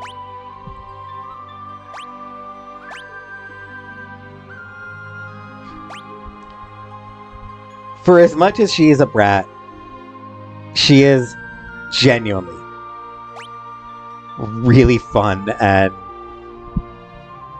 so much character, so much personality to her.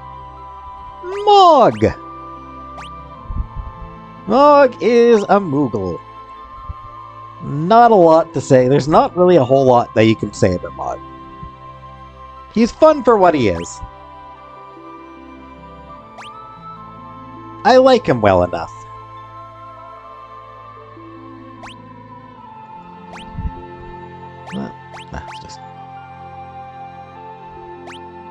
And Moogles are cute, Can't go wrong with Moogles. They are very cute. Go-Go! Go-Go is nothing. Go-Go is a mystery. Entertaining enough, if you're, into, trying to figure out theories and stuff like that. He's interesting enough for that. But there's nothing to them. There's no answers, there's no information. Go-Go is a nothing character. Same with Umar.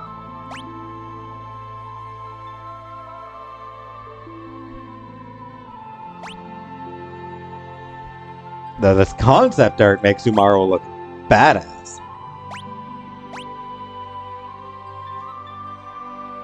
Ah, there he is. Lower right there. Love the concept art for her. And here we get the villain, Kefka.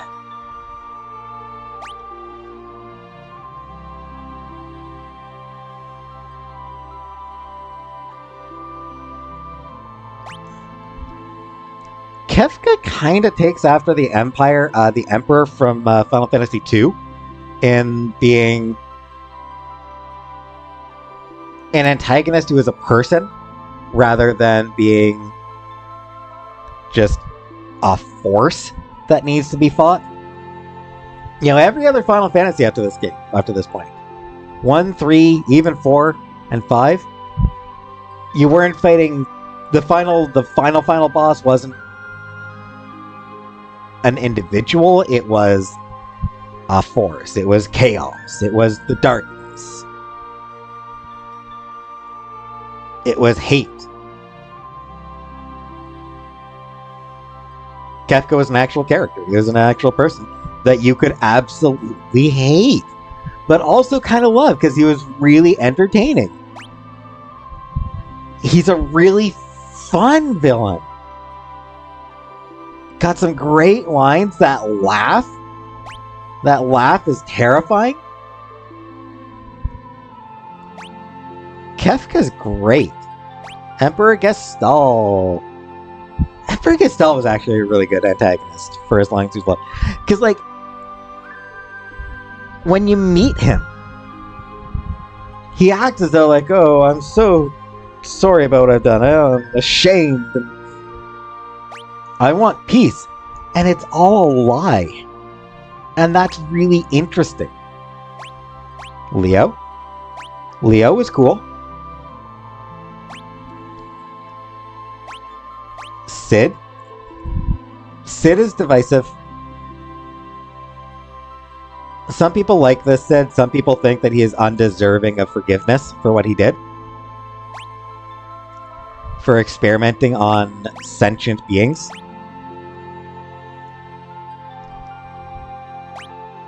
That was pretty awful of him. Bannon? Bannon was neat, nice enough. Biggs and Wedge. I like that there's just one. Oh, they're interchangeable. Anyway. The first Biggs and Wedge of Final Fantasy. Far, far, far from the last. We will see Biggs and Wedge again. And hey, now we get into Ghost. Owzer. Very Jabba the Hutt. Owzer is very Jabba the Hutt. Probably not an accident that he kind of has that vibe to him.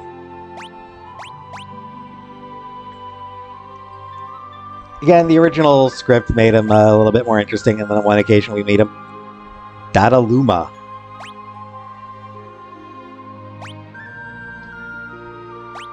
And now just into villains.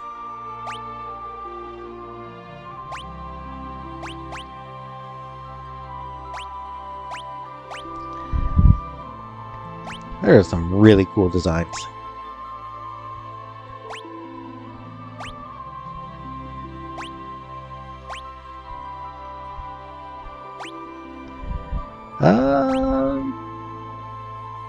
Death Gaze, cool.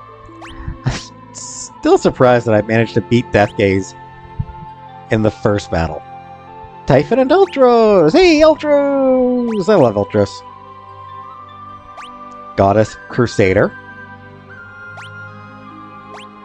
Fiend Crusader. Raiden. Horse looks terrifying. Imp.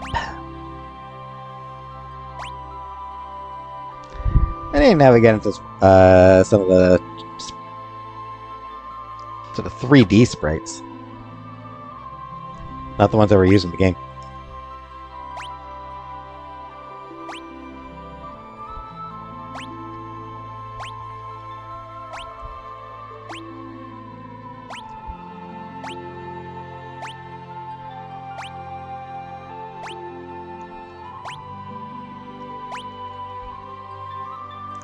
And there we go. Alright.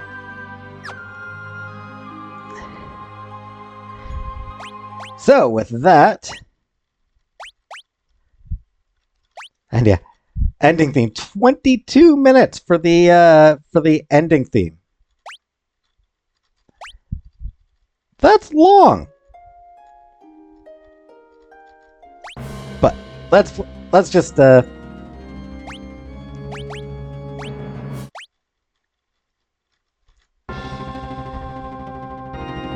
I'll play the original version of Dancing Mad, just so you can, like... Just so sort of, like, you think about, like, what an accomplishment this song is. Anyway, so, with all of that, now I can give some actual thoughts, a few more thoughts in the end. So, or on the game. So, as I said, great game. Really good,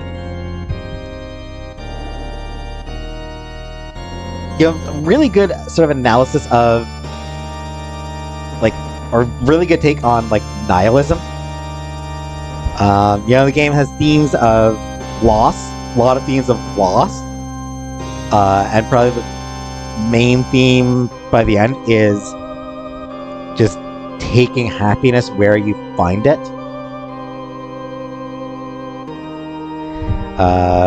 Which is not always easy to do.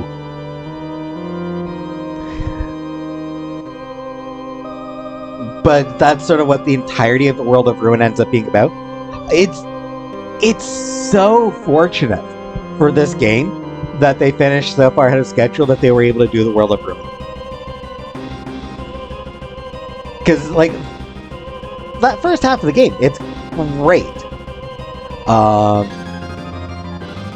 And, like, great story about fighting the evil empire and,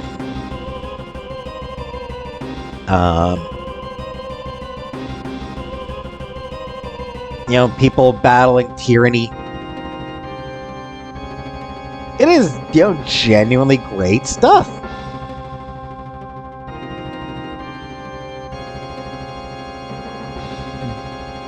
But then Kefka destroys the world. And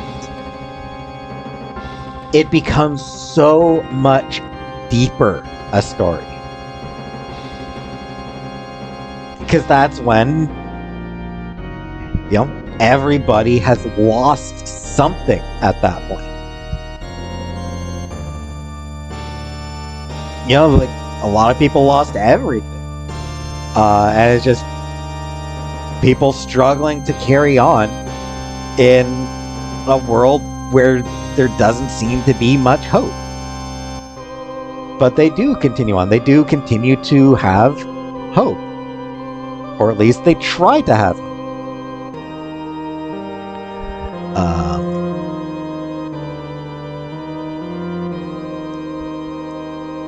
And at that point, it is a story about dealing with loss, dealing with grief, finding ways to move on from it, and finding something to live for, and finding out how to embrace happiness wherever it enters your life. That ends up being very much what that becomes what the game's about. And that is a lot more interesting than just overcoming tyranny. I mean, overcoming tyranny is still part of the story at that point, but it's for as much as the World of Ruin was unplanned, man, did it ever change the game for the better. Man, did it ever make a huge impact. It elevated the game from good to exceptional. Made it one of the best games in the series. Maybe one of the best RPGs. Maybe one of the best RPGs ever. It's up there.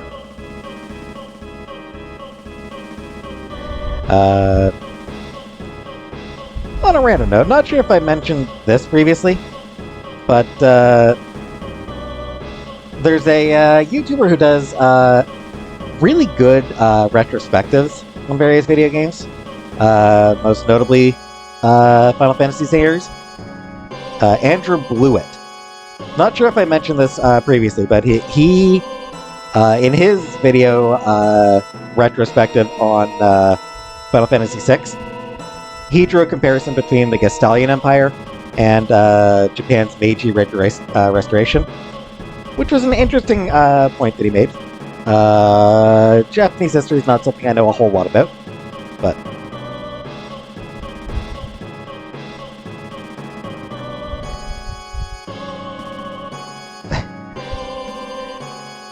such good music, isn't it? Yeah, everybody knocked it out of the park with this one.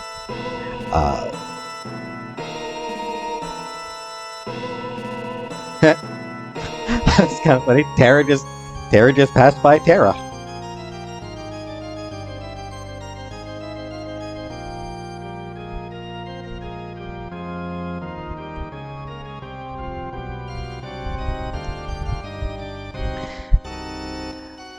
One thing that is interesting about this game. So it's far from the last game that Square did for Nintendo.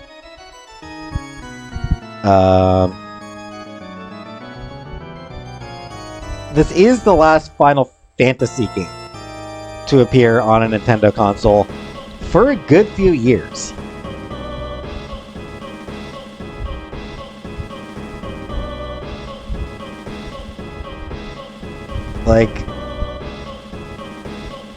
Yeah, this game came out, what was it, 94? This game came out in 1994. The next Final Fantasy game to appear on a Nintendo console. There was Chocobo Land, a game of dice, on the Game Boy Advance in 2002. And then 2003 saw Crystal Chronicles, Final Fantasy Crystal Chronicles on the GameCube, and Final Fantasy Tactics Advance on the Game Boy Advance. So, 8 years for a Chocobo Land, 9 years for an actual Final Fantasy game to appear on a Nintendo console.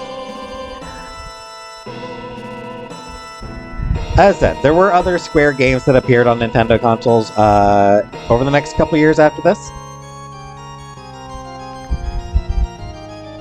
The final Square game to appear on a Nintendo console was Treasure Hunter G in 1996. So there were 2 more years where Square did continue to make games for Nintendo. And in fact, Final Fantasy VII was originally planned as a Super Nintendo game. I'll talk more about what happened there when I talk about Final Fantasy VII. But yeah, as far as 1995 saw Chrono Trigger,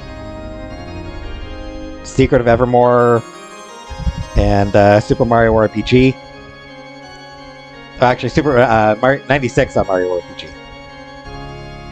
So there were a few more games, a few more major games. Romancing Saga 3 in 95, Trials of Mana.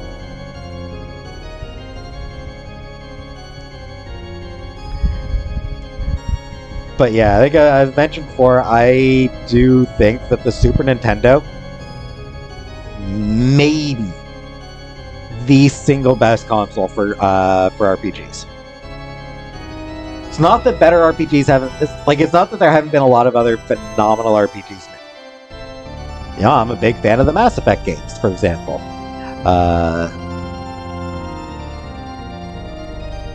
Final Fantasies continue to go strong.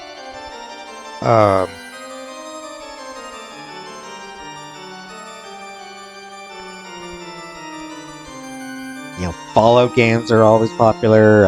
Baldur's Gate, very popular. I don't know, tons of others.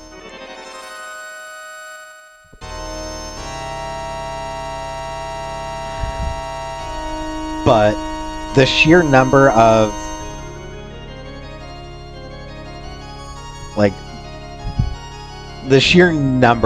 incredible games, RPGs in the Super Nintendo is ridiculous. Final Fantasy IV, Final Fantasy VI. Final Fantasy V was only released in Japan, but you know what? We'll count that. Final Fantasies 4, 5, and 6. Chrono Trigger, one of the greatest RPGs of all time, one of the greatest video games of all time. Earthbound, Breath of Fire 1 and 2.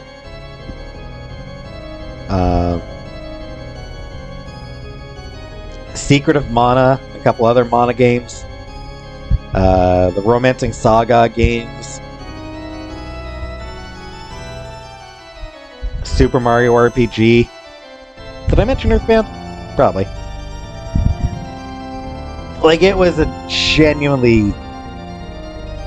It was legitimately stacked. Just filthy with incredible RPGs.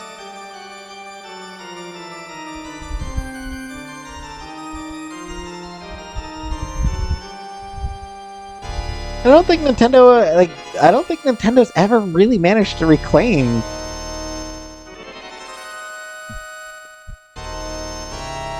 it's never really been able to get back to great RPGs. Losing Square for a few years, that hurt a lot, I think.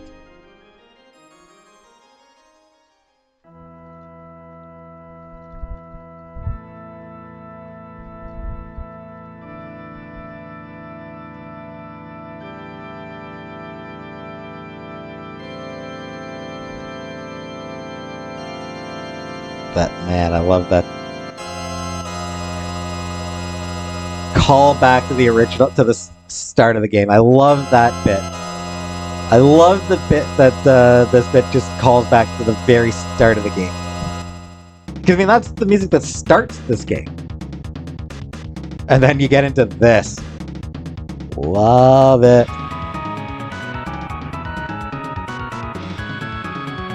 Like, honestly, like, this is just... Uematsu did this on the Super Nintendo.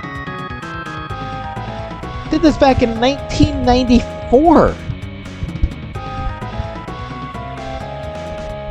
Ridiculous. Just utterly ridiculous.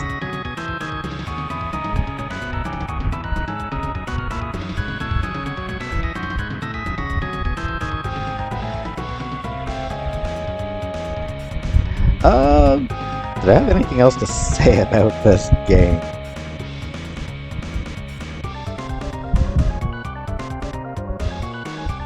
Some interesting changes made to the gameplay with the espers.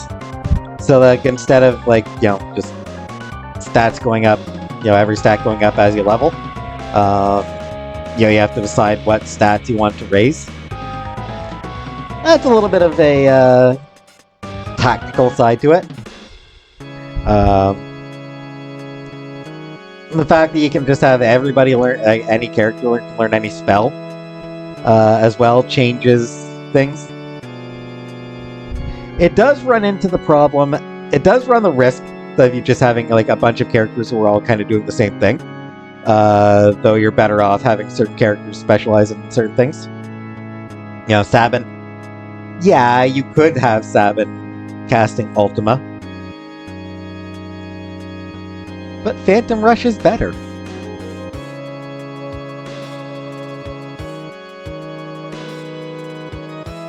So it's sort of it's very similar to 5 in that you can build your party however you want.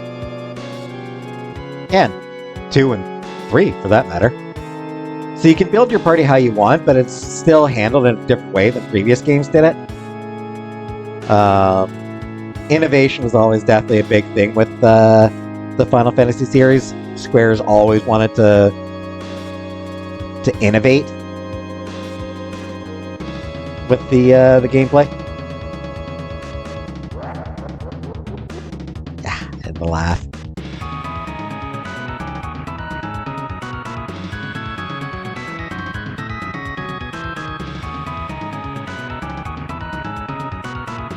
In general, like there are definitely some easy ways to break the game, but in general, it's not. You're not going to break it the same way as in 5, for example. That game, wow, you can break it wide open if you know what jobs to prioritize. Not going to be breaking it quite in quite that way. That said, as I said, Gao, Rafflesia, absolutely broken. Rafflesia is completely, absolutely 100% broken in a really stupid way.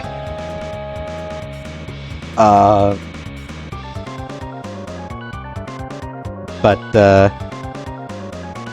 that aside,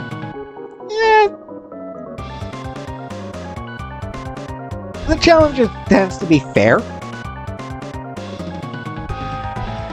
A lot of times I did feel kind of overpowered. I don't know what it was, but there were times where it's like, I am just breezing through these fights. Way easier than I feel like I should be. Some of the bosses. I was like, I breezed through this guy way easier than I probably should have. And then I'd get like a regular fight that almost killed me. But that's how it works.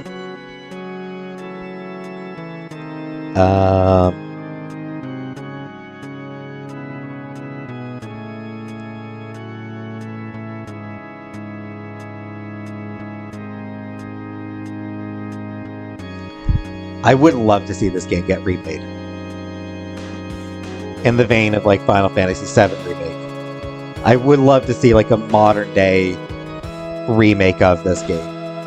I think it would be really, really interesting.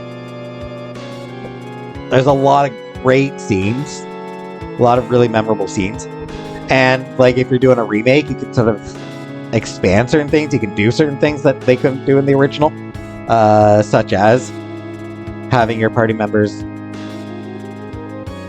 interacting with each other more. Having, like I said, when you bring Sabin to meet Edgar, it can actually make a difference.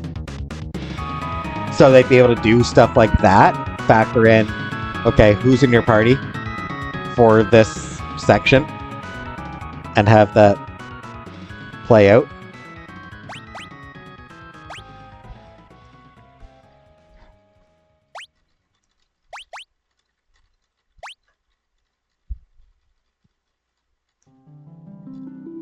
Just always loved the prelude. So this would be like I said, I've mentioned it before in this Let's Play and in other Let's Plays.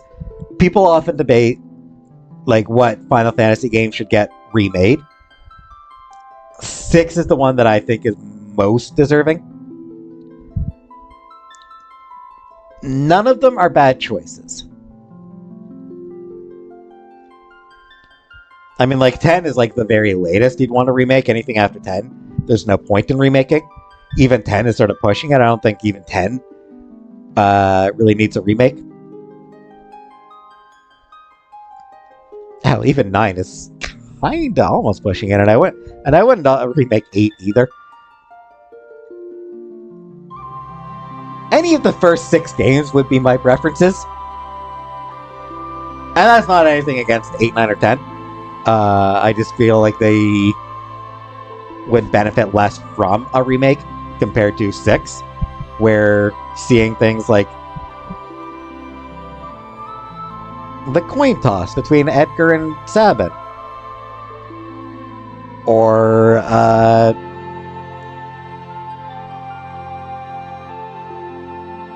Kefka conquering the world, or all the other various scenes, like seeing those themes in a modern context, I think would be really good.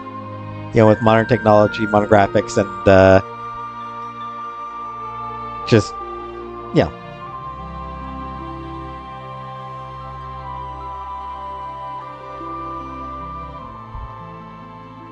I do think it would really benefit from it.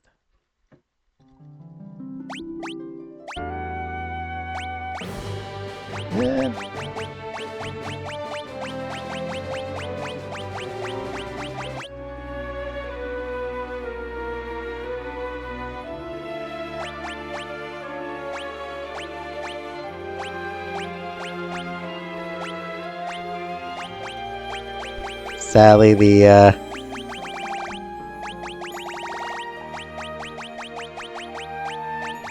doesn't include the vocals in the in here.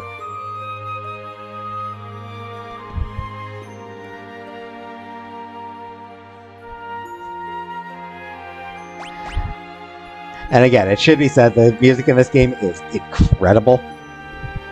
Also, some really good bits where different characters' themes intertwine with each other in interesting ways. Stuff that I always miss, because I am not musically inclined.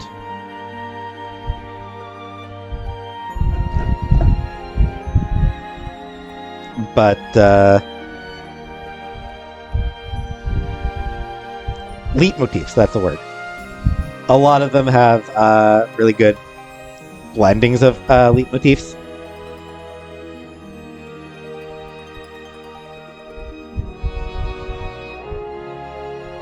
For example, Dancing Mad takes samples from various songs and then throws in some Bach. Just, yeah, it's based on Bach.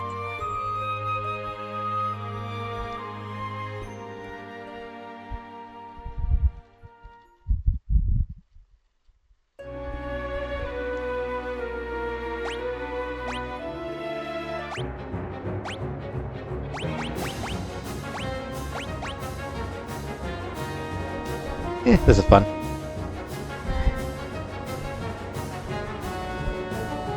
the opera is...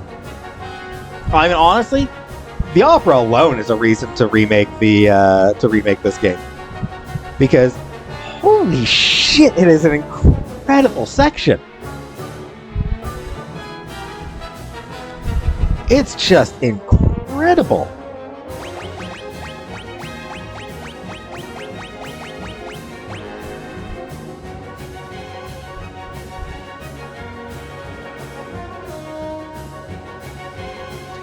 So, yeah, I mean, it's, and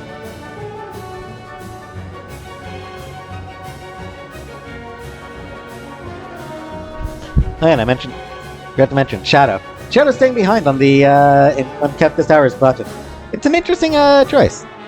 It's a very interesting moment. Of him deciding that, you know,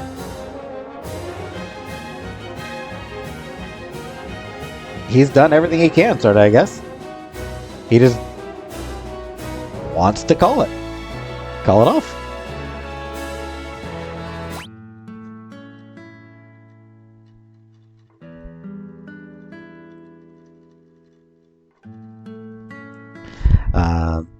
So yeah. Music is just ridiculous. Just insanely good. And, you know, people who actually do know a thing or two about music, they praise the soundtrack a lot. Again, I know nothing about music. I just know what I like. But people who do know about music sing its praises a lot. And yeah, the that opera, even in the original Super Nintendo version, it was very impressive. It's worth looking up the original Super Nintendo version just to see sort of how what they did with it on the Super Nintendo hardware.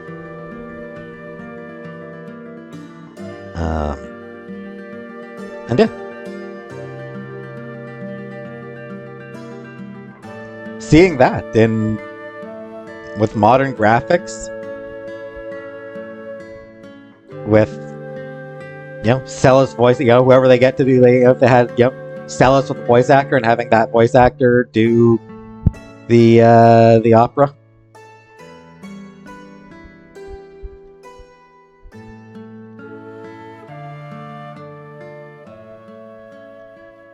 It would be something.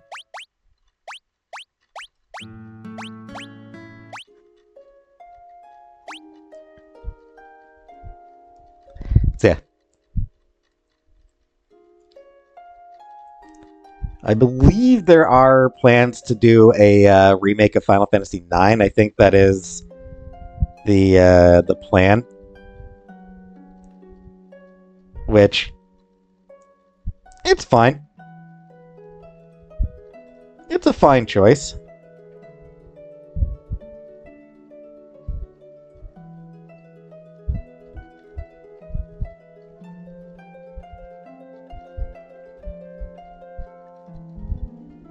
There is apparently some, there is rumors. There are rumors that the 9 remake might have been cancelled.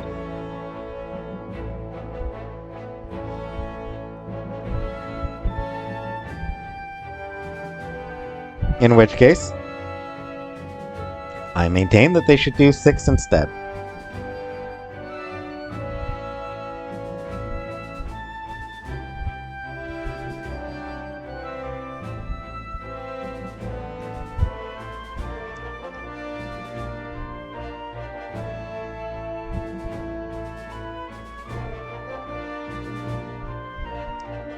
Just because, like I said, it's one of the most beloved games in the series. Memorable characters.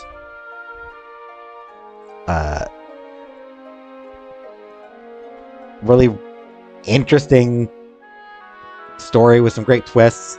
A lot of really memorable scenes. And having it be expanded, yeah, having some stuff get expanded Would be great. And unlike Final Fantasy VII, I don't think you would need to do it as a trilogy. You'd be able to probably just do it as a single game still.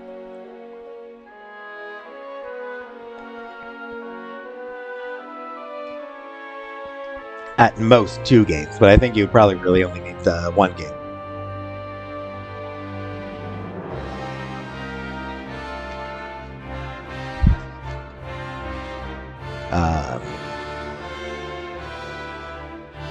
Alright, I think I've said enough about this game. Because I am over 2 hours now. I've said a lot already. I'm getting close to 2.5 hours. I've said enough, I think.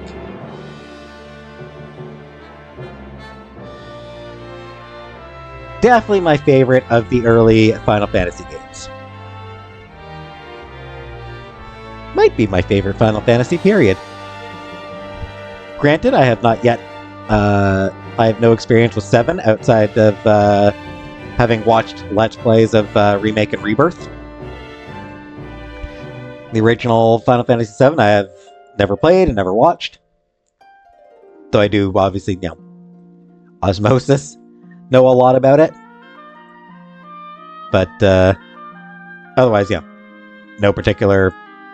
So maybe that'll become my favorite. But as it is, I think 6 is probably my favorite of the series.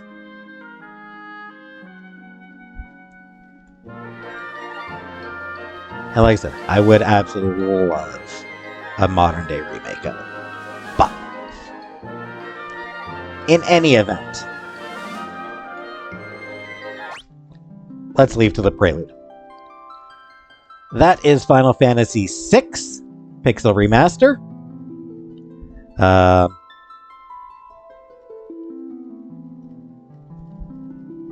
Next up would be Final Fantasy. I might just skip 7. Skip Final Fantasy 7. Go to Final Fantasy 8. I'm joking. That is a joke. Comic Brook would lose her mind.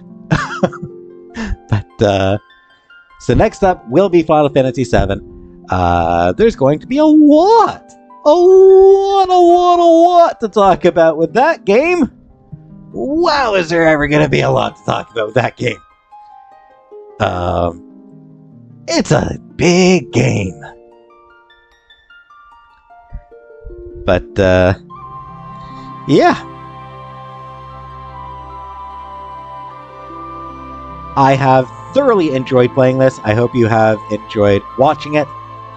And I hope that you will follow me over to Final Fantasy VII, which is the game that got a lot of people into RPGs. So, let's see if that one holds up. But for now, thanks for watching, and I'll see you next time.